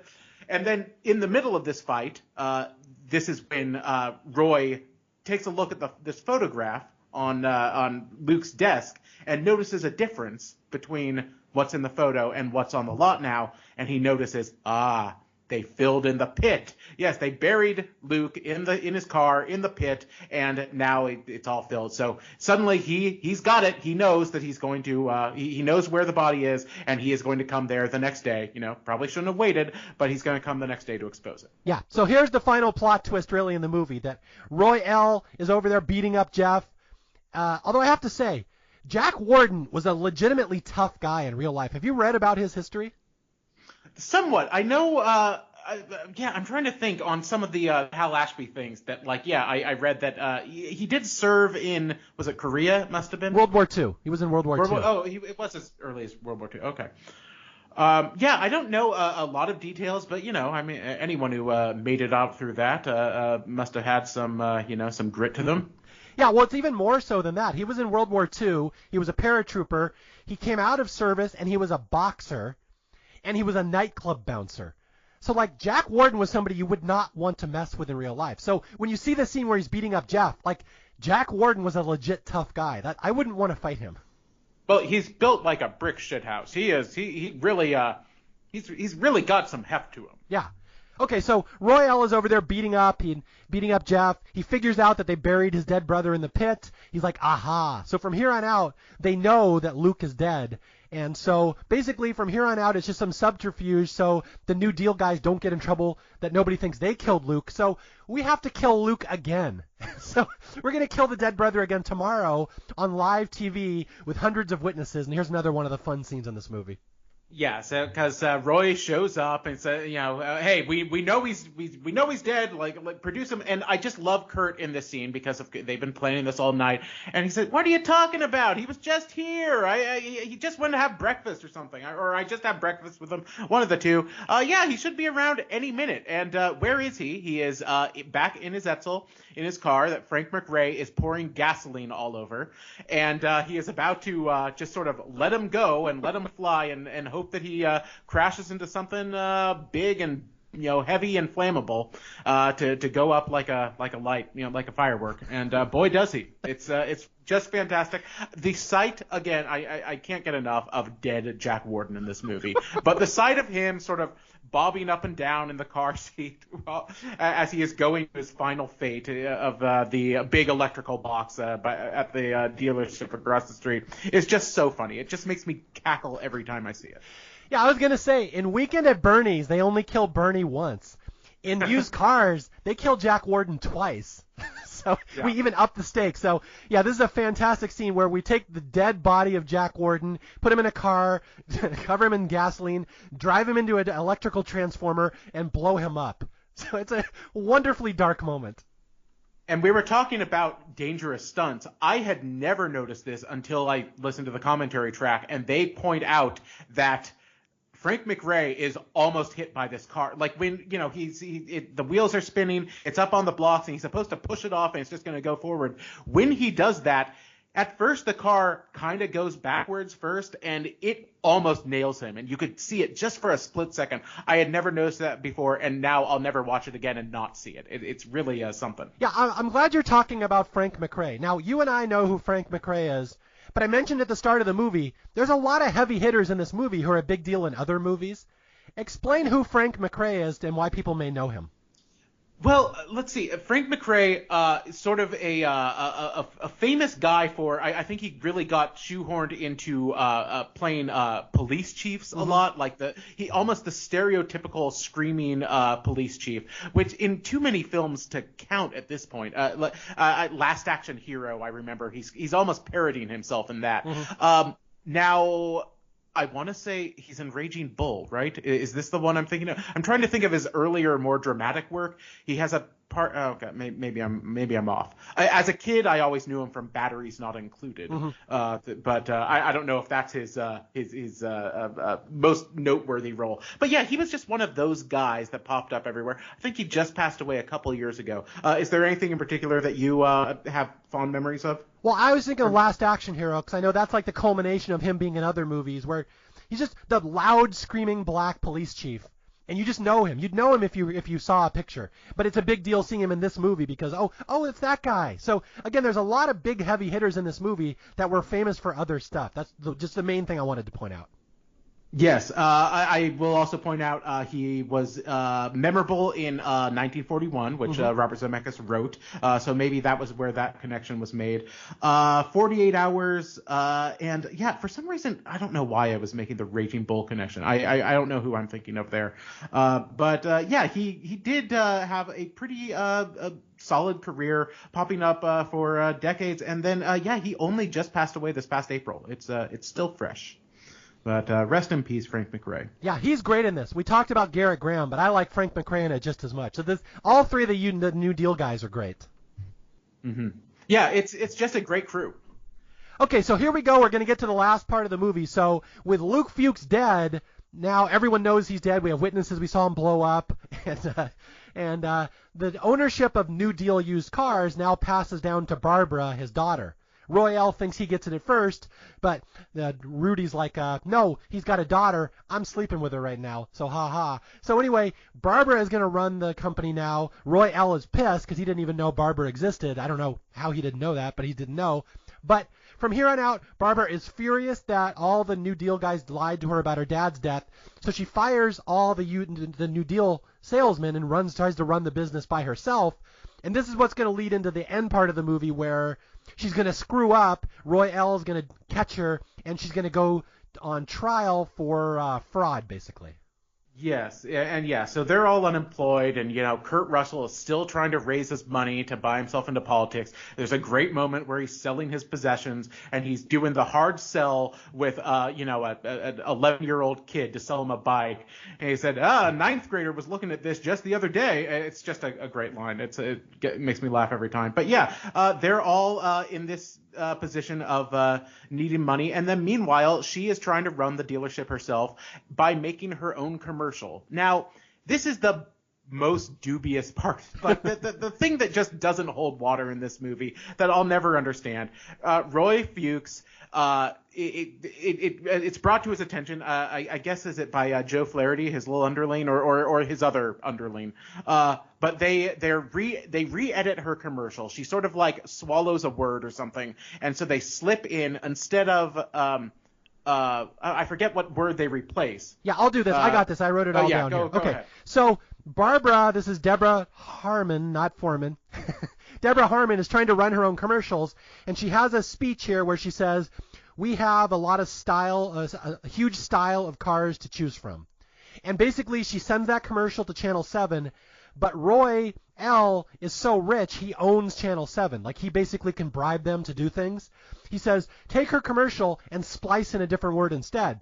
So instead of her saying they have a style of cars, they change it to a mile of cars. And the minute the lawyers see this, they're like, is she advertising? They literally have a mile of cars on their lot. That Roy L.'s lawyer says, bingo, right there. That's blatant false advertising. False advertising. Yeah, we can get her yanked from the TV on an FCC violation tomorrow. So she's screwed because they splice in that word into her commercial. Yes, and I would say it's a pretty obvious splice. That's one of the things that I think doesn't quite hold water. And then, it just turns into I don't know, every commercial is guilty of hyperbole. It's a sort of silly concept like, we nailed her, and at a certain point she's looking at jail time for just a slip of the tongue that she didn't even commit. But hey, it leads to a big climactic chase, I guess we can't complain. It's all for the greater good. Yeah, it's all for the greater good that her trial is tomorrow. So justice moves very fast in Arizona, apparently. Yes. Now, before we get to the trial, though, I think we'd be remiss if we skipped over what I think is flat out the funniest scene in the whole movie. Okay, I'll set it up. I know what you're talking about. So yeah, of course you do. Yeah. So Barbara Fuchs is going on trial for false advertising. She's going to get her business taken away. And meanwhile, Rudy has no job. Kurt Russell has been fired, and basically he's basically needs money to run for his Senate bid, and he has no job anymore. He's been fired, so he puts it all on a football game that he's got. Yeah, he's Garrett got a tip. Graham. Yeah, Garrett Graham gives him a hot tip that like it's a can't lose bet. So it's he keeps seeing these signs, the number 10. He said, and I had a $10 bill. I noticed this at 10-10, and I'm going to say that the spread is 10 points. And hey, just make this bet. I bet $10. Kurt Russell, on the other hand, bets everything on the other team. So he bets against his friend who says it's a sure thing. And for a while, it looks like, yeah, it's a sure thing.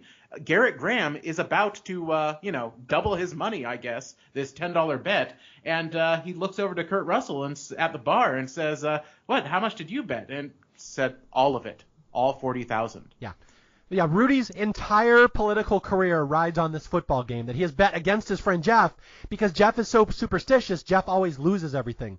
So Kurt Russell's like, I'll just bet against him, throw all my money onto this. If I win this, I will have enough money to run for my Senate bid. So it comes down to basically the last 10 seconds of the football game, and Jeff finds out that Kurt Russell has bet everything on this game against Jeff's team. So Jeff will go against his instinct and start trying to be as unlucky as possible. Yes. Kurt says, I need some real bad luck for me to win. It will take some real bad luck for me to win this at this point. And that's when Frank McRae slides a salt shaker in front of Garrett Graham. And this is not what he would like to do, but he understands it's for the greater good. And so he spills the salt shaker. He spills the salt on the table, and instantly there's a fumble on the game. And that's all he needs to see. And this is just one of the funniest moments in any movie I've ever seen, period. He starts running around the bar, opening umbrellas indoors. Opening umbrellas, he says, is there a black cat in the house? A ladder. He sees a ladder behind the bar. He slides under the ladder. He's opening more umbrellas. He's taking out all of his rabbit's feet from his pockets. He has a bunch of Lucky Strike packs that I guess are lucky to him. I never heard that the Lucky Strike was actually lucky. And then it all culminates with him throwing a bar stool into a mirror. It is so funny. This should have been a star-making moment for Garrett Graham. It's just a shame it didn't take. It's great because it's so synced well with a football game. Every single time Garrett Graham does something that's unlucky, something happens in the game right to the left. Oh, there's a fumble. Oh, look, he missed that pass. And it's really funny, although my only complaint with the scene, and it's not with the scene itself, is that I don't know if it would hold up as well today, because I don't know if people know all these superstitions as much as they would have when you and I were kids. Yeah, I wondered the same thing, that the don't open an umbrella indoors, I didn't know that was such a long-standing superstition. I think I had heard that, maybe just within the last 10 years, someone said that. So, maybe it's a little outdated in that sense. All of the antics and like I said, the Lucky Strike packs in his pocket. I've never heard that, but it's just such a funny concept. The idea that I am so unlucky that I am going to do everything I can to make my luck worse to help you. It's a sweet moment too. He is this thing he's been avoiding the entire movie. He is willing to take the hit to help his buddy. Yeah, and at the end of the scene, basically what happens is Kurt Russell has won all this money because this miraculous football ending changed his fortune. Kurt Russell has $40,000 now. He could go run for his Senate bid. Yeah. He's about to give it all to Dub Taylor, who is going to, make it all happen for him. And that's when Dub Taylor kind of gravelly, I always had trouble understanding a word he was saying in this movie, says something about how, she's, the Fuchs daughter, she's going on trial today. And it should be a first offense, but she's got this hanging judge and he'll throw the book at her. He gave 60 years of hard labor to some guy for, what was it? Stealing a car or something. So he's going to throw the book at her, and that's when he takes the money back and he's going to save her. Yeah, this is where our completely immoral Rudy Russo will actually do the right thing. He is going to spend all his money to become a crooked senator, but he changes his mind at the last minute. He's going to go help poor Barbara Fuchs because they feel bad what they've done to this lady. They feel bad about her legacy. She lost her father. So he's going to end up using that $40,000 to help her out in a extremely convoluted way, but it's really funny. I just love the way this whole subplot is presented. Yeah, they intervene. Yeah, they intervene at court, just as she's on the stand and, do you swear to tell the truth and nothing but the truth? And this whole movie is all about lying, these liars and stuff. And she is the one good person, the one bit of integrity. And she's on the stand and they say, do you have a mile of cars? And she's about to tell the truth. And there's Kurt in the audience, I guess, just nodding, saying, say yes. And sure enough, she does. And there's a big uproar in the crowd. And it's decided by the judge, played by Grandpa Al Lewis, that okay, we'll go to the car lot and we'll measure the cars. We'll see if it's a mile of cars. And then I guess they break for lunch, and it's enough time for Kurt to get these cars to the lot, or try to. This is when he enlists the help of, if he can get 250 cars or whatever it is, but he needs 250 drivers, and suddenly all of these kids, all of these teenagers who are in driver's ed, who need a little road experience, are put to work. And it's a great set piece of these 250 kids driving 250 cars back to the lot. Okay, there's a couple things I don't want to gloss over there. First, let's point out that the judge is played by Grandpa from the Munsters, which I just love that he's in this movie. I love it too, and he's so funny. Just watching it again last night, I was like, God, he's funnier than I remembered him being in this. He's chewing his tobacco, and he has on his bench. He's got the little the noose and the little electric chair, and the whole time he's saying like, I could get another 8 holes in golf today, and it's like, oh, but God, it's a beautiful day. I might be able to make it to the golf course. But yeah, he's so funny in this role. Yeah, okay, and I keep coming back to the point that there's so many heavy hitters in this movie. So Grandpa from the Munsters is the judge. Kurt Russell is going to go out to the desert to buy all these cars because they have to produce a literal mile of cars on the lot to prove that she's not false advertising. The guy that lives out in the desert, this shady character who sells Kurt Russell all these shitty cars, is El Guapo from the Three Amigos, which I love. Yes. Yeah, not only that, but he transitioned to directing. I never realized he was like the director of Like Water for Chocolate and a few other prestige films. But yeah, I had never quite made that connection too. That like he has one of those faces where it's like, yeah, I'd say for pretty much all of the 80s, if you needed a sort of shady Mexican character, he was probably the first phone call. But yeah, he's great in this, and great in Three Amigos.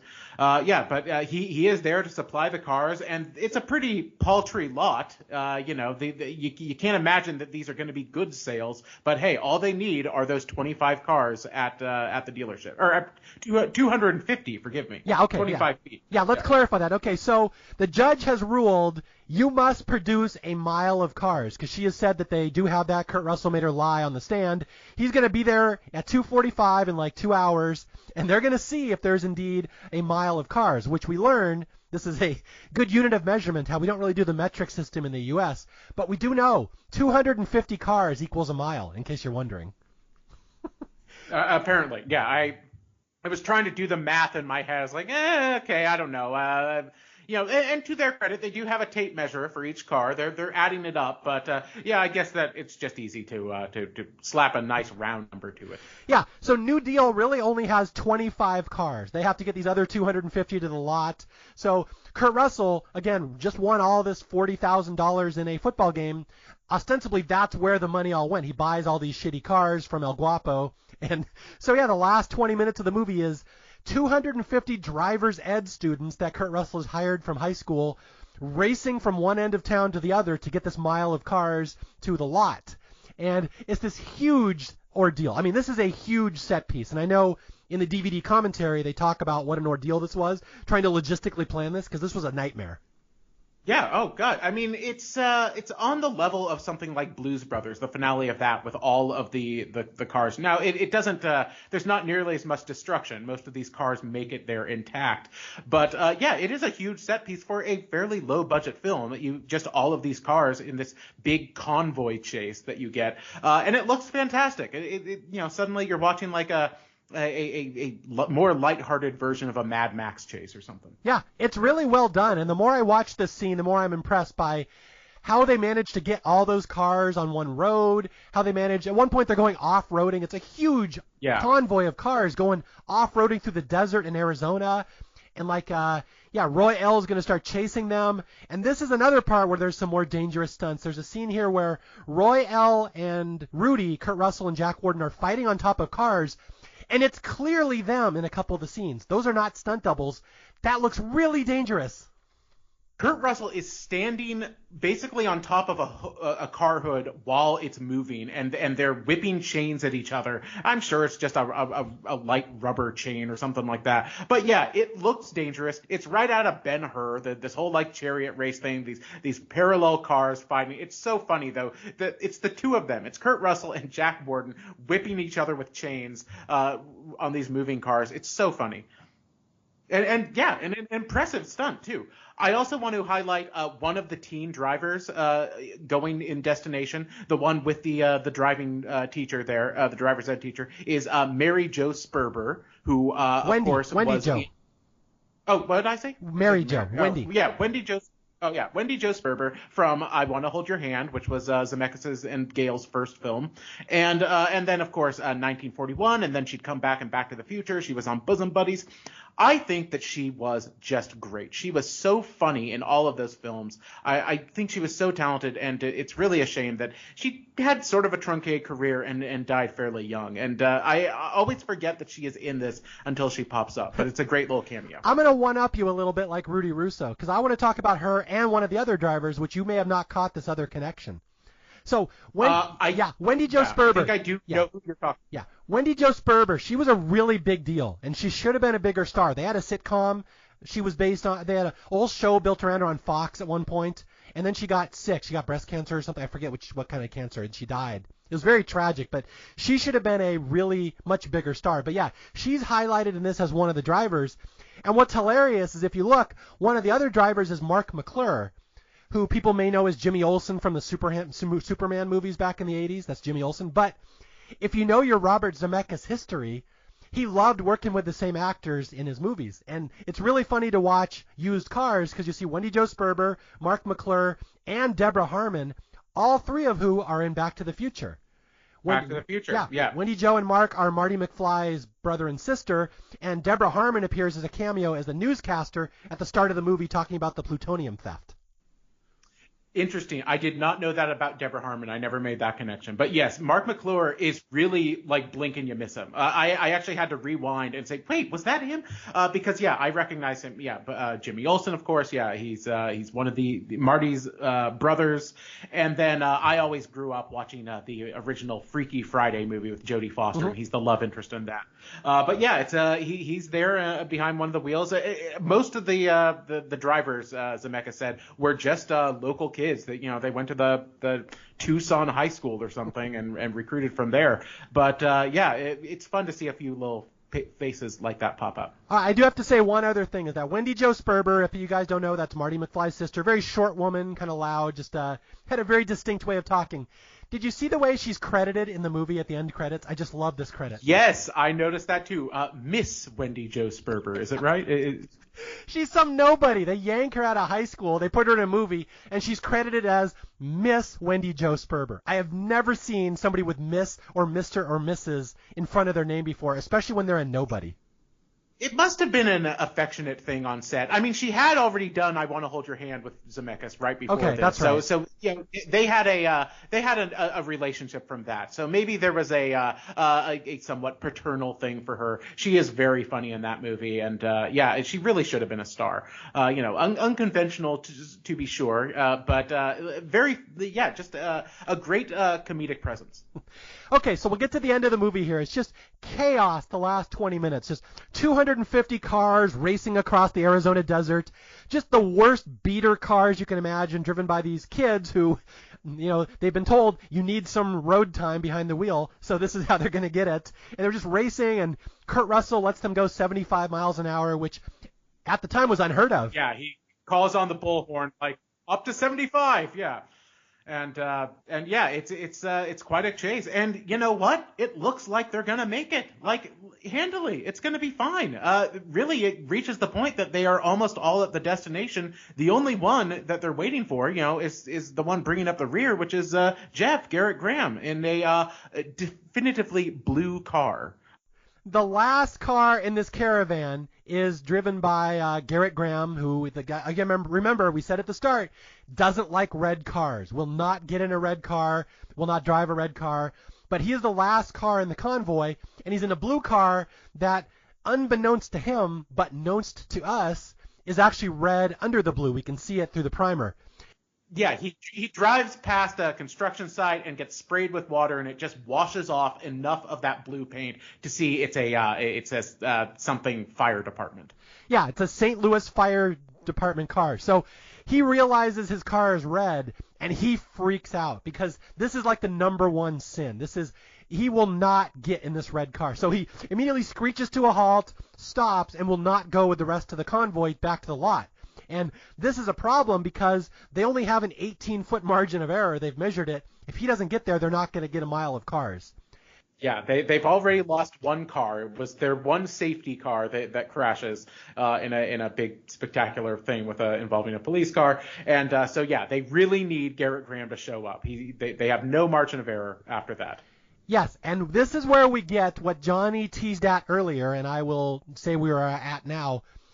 The most dangerous stunt I think I have ever seen in a movie, where I will try to paint a picture for you. You may not remember this if you haven't seen the movie in a while, but it really jumps out at me. It jumps out at Johnny. On the commentary, they can't even look at it. Where Garrett Graham stops his car on the side of the road. And he's like, no, I can't be in a red car. I can't. And he backs up across the highway. And unbeknownst to him, there's another car zooming down the highway at about 75 miles an hour. And I swear to God, Garrett Graham just backs up, walks towards it. He can't see the car. The other car swerves around him at the last second, still going 75, and it could not have missed him by more than about 3 inches. It's extraordinary. And credit to Graham, who does not flinch in any way, shape, or form. He is smiling. He is laughing because he's just kind of crazed from the idea of even being behind a red car for a minute. And it is so effortless that he just doesn't react at all to almost dying. He doesn't notice it. That's what makes it so funny. But it truly is terrifying to watch. It looks like he is inches away from death. It doesn't just look like it, he is. There's no way you can argue that. He truly is. Yeah, if that thing went wrong in any way, shape, or form, that would have been it. Yeah, and like I said, Zemeckis and Kurt Russell in the commentary can't even watch that scene. We get to that part of the commentary, they avert their eyes because they know how close that was. Yeah, it's amazing. I have to rewind it numerous times. I just can't get enough of it. It's just unworldly to see this, that is real. These days, it's so easy to fake something like that. But no, this actually happened. This was, he definitely felt the force of that car going by. Yeah, I'm a huge horror movie fan. I love movies, but I can honestly say there are not many moments in movies that legitimately scare me. Watching Garrett Graham almost plowed by that car at 75, that scares me. Yeah, there's no forced perspective thing. There's no room for oh yeah, but he's on a wire and they would have pulled him away or something. No, it's just he's walking backwards and the car swerves at just the right moment. Yeah.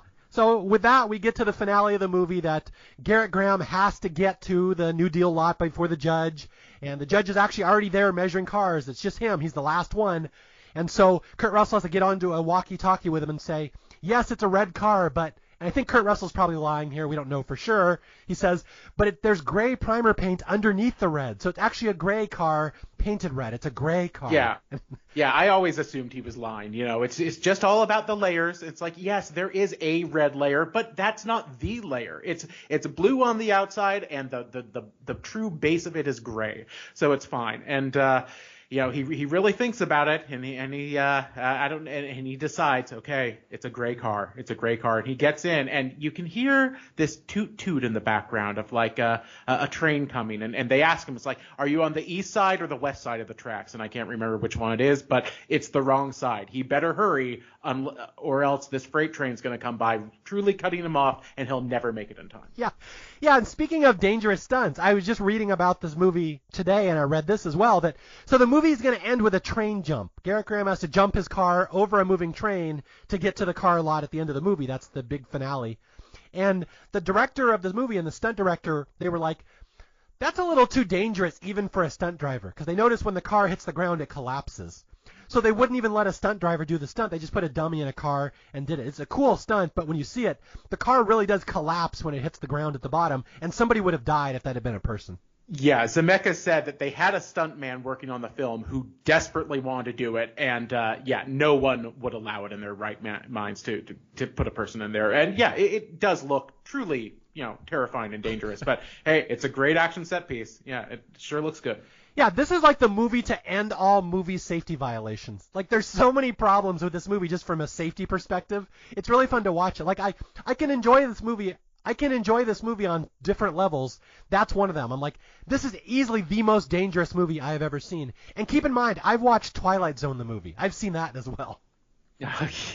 Yes, I wasn't going to mention that one, but I do think that this falls into the same genre of so many of those Hal Needham, Burt Reynolds movies, so many of them being just excuses for destruction and stunts and such. I mean, the movie Hooper, one of my favorites, it's about a stunt driver. That's the plot, and which is just an excuse to have a bunch of exciting driving stunts. And this finale is a little reminiscent of the end of the first Smokey and the Bandit movie. Anytime you just get a bunch of cars, on screen, it's going to attract a certain audience, and it's kind of crazy that this movie didn't at the time. This was a real right time movie. It was sandwiched between the Smokey and the Bandit movies and the Cannonball Run movies. It should have been right in that sweet spot, right? But I guess the counter programming of Airplane was too much to resist. Well, see, I mean, I hear that argument, but I know if I was a comedy movie fan in 1980, I would have seen all the big comedies. So you would have made room to watch Airplane and Used Cars. So, I don't get why this one didn't even pick up some of Airplane's wake. It picked up nothing. Yeah. Because it definitely has an appeal and a built-in audience, and it's just it was poorly managed, I guess. It's as they say, Zemeckis said, it was barely released. Yeah, released, if you want to call it that. Yeah, I mean, I would make the argument, I don't know if you're going to fight me on this one, I think this is way better than Smokey and the Bandit. This is way better than Cannonball Run. I don't know why those are so beloved and this one isn't. Well, Cannonball Run is garbage, so I'm with you there. Smokey and the Bandit, I have a certain affection for as a Burt Reynolds fan, and there is some iconography to some of the imagery in that film, but this is a much funnier movie. This is a better comedy than, say, Smokey and the Bandit. Yeah. Any of the Smokey and the Bandits, certainly. It doesn't have Burt Reynolds, but hey, it has Kurt Russell, who is the next generation of Burt Reynolds, I would say, and a more successful one at that, because Kurt Russell really hits his stride in the late 80s, whereas Burt was fading fast. Yeah, and I guess you could make the argument as well that Smokey and the Bandit has that theme song, and this movie doesn't quite have the same iconic theme song. And there is a song that plays over the end credits called Used Cars, I think, or Trust Me. I can't remember. There's a bunch of lyrics in there that are geared to the thematic subject matter. But, it's not as memorable as, Eastbound and Down. So, yes, I do think that a lot of what Smokey and the Bandit has going for it, that memorable stuff, is more the look of it and the sound of it, more than the plot and the joke, certainly, which it has a few good quotes. But, I just hope my 6-year-old nephew doesn't hear this. Smokey and the Bandit is his favorite movie, and I sure watched it a lot last year. But yeah, hey, maybe maybe when he's a little bit older, I'll show him Used Cars. Yeah, I mean, it's entirely possible I could do Smokey and the Bandit on Staff Picks one day, just because it was such a huge movie at the time, but no one really talks about it anymore. People kind of forget what a big deal it was. So it would fit Staff Picks, but man, Used Cars, I just cannot get over how close this movie was to being a huge hit. It has every ingredient. The time is right. It's got the right star. It's really funny. It's got stunts. It was low budget. It should have made a lot of money. It's like when a power hitter in baseball gets that pitch they want and they just foul it off a little bit, and they know that could have been a 450-foot home run if I just hit it a little different. That's how Used Cars feels to me. It's so close to being one of these big iconic comedies, and it just for whatever reason didn't happen. Now, on one hand, I kind of appreciate, since it is a movie about these kind of dust-kicking misfits, that you don't want Used Cars to be too big of a movie. Mm-hmm. It should fit comfortably in a bit of a cult status thing, but the cult isn't big enough even today. This deserves to be found by more people. People should watch this movie and embrace it. It's so funny, and I think that it is ripe for discovery. Yeah, and to back that up even further, like I said earlier, that people that like used cars really like used cars. I have not done this personally, that if you go to Mesa, Arizona, it's like a huge movie location. People love to go there and take pictures of the two lots across from each other. That's like a big movie location for people to go say, hey, look, I went to the used car place. Yeah, that's great. Yeah, it makes me happy that it means that much to some people out there. But yeah, I agree. I introduced this to my family this last year. They had never seen it. My wife, my parents, and yeah, we had a grand time watching it. I couldn't believe that they had never even heard of it, and they had a great time with it, as would anyone doing it. Even a child on the night of his mother's funeral. Even that child like me would love this movie. Okay, let's get to the end here. The very end of the movie. Passes the test. Yeah.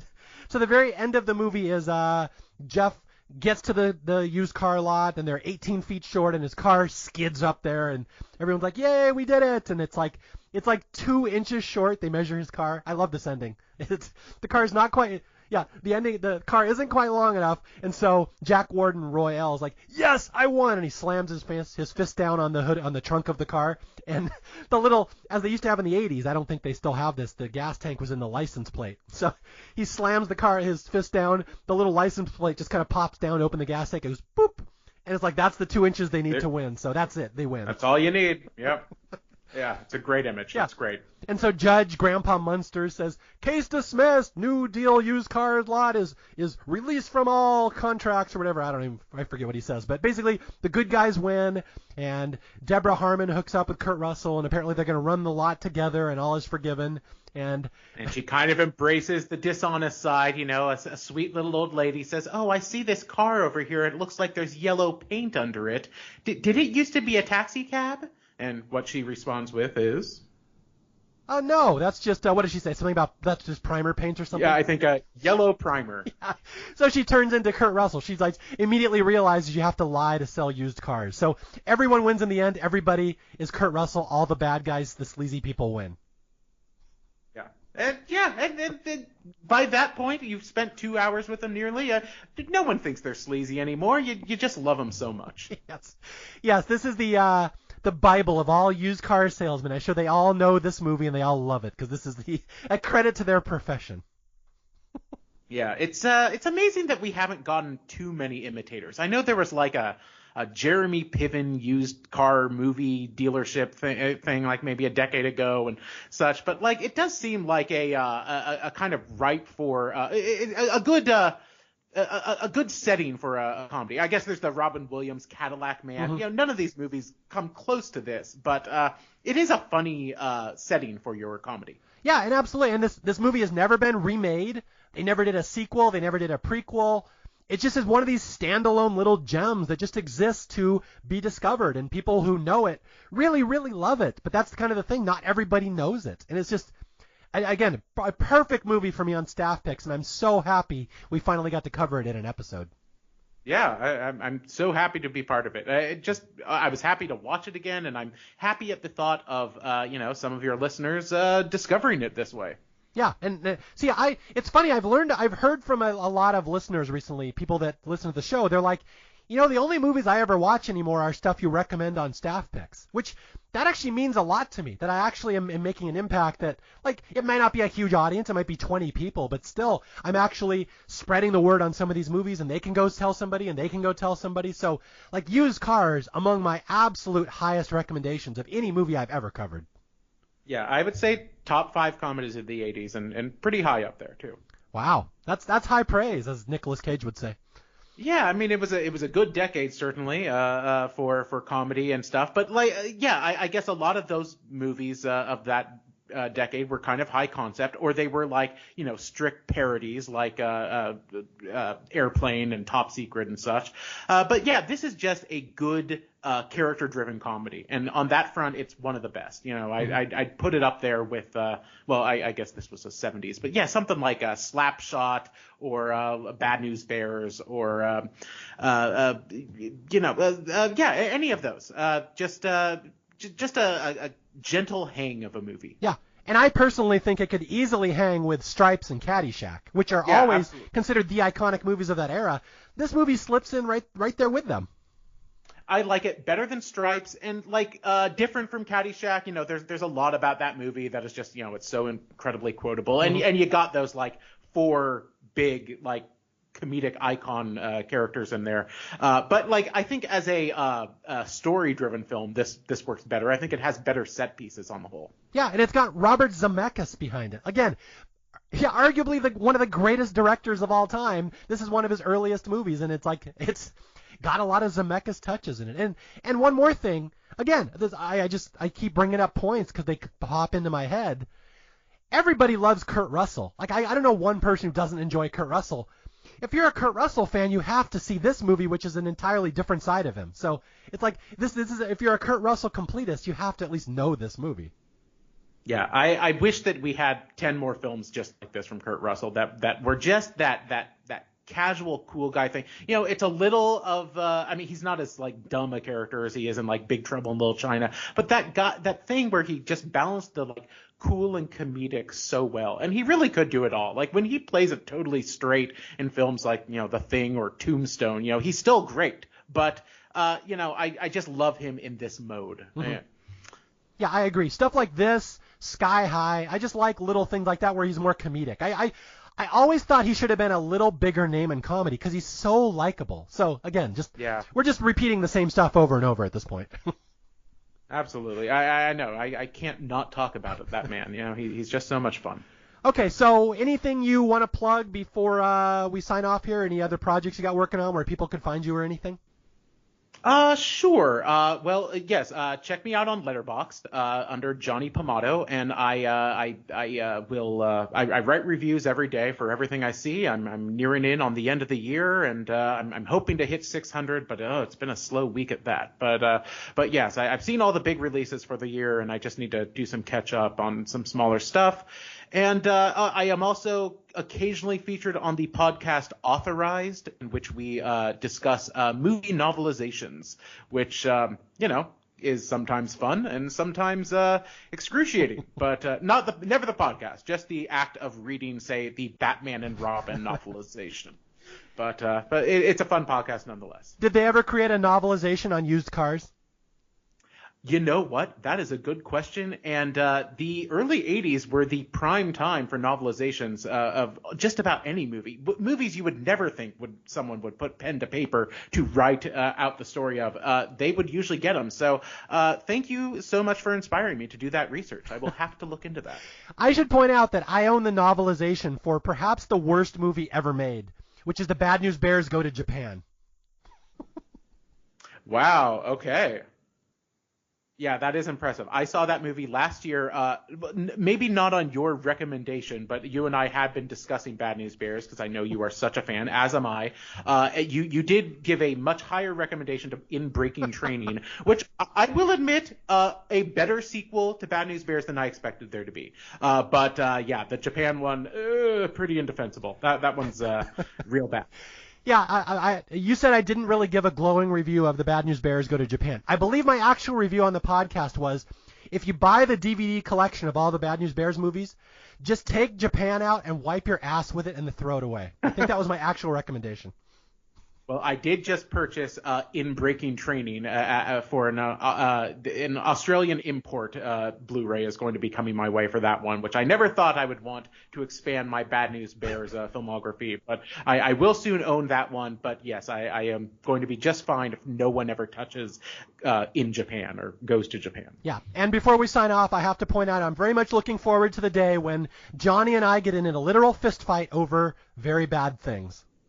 I'm looking forward to that as well. Although, you know, I think we'll both emerged unscathed, unlike most of the rest of the cast of that movie. You know, we'll be friendly about it, and you know, no one's going to get hit by a car or you know, but someone's in a wheelchair at the end with their missing legs. Well, what a dreadful little film. Yet I can't wait to hear you wax poetic for it.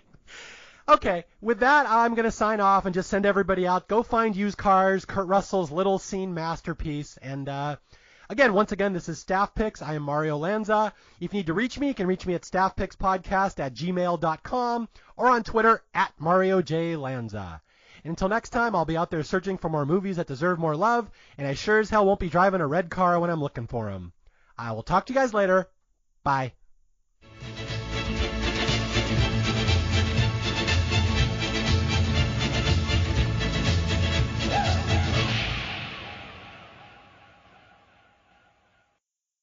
Now wait just a goddamn minute. What the hell is this? Is this a 1977 Mercedes 450 SL for $24,000? That's too fucking high!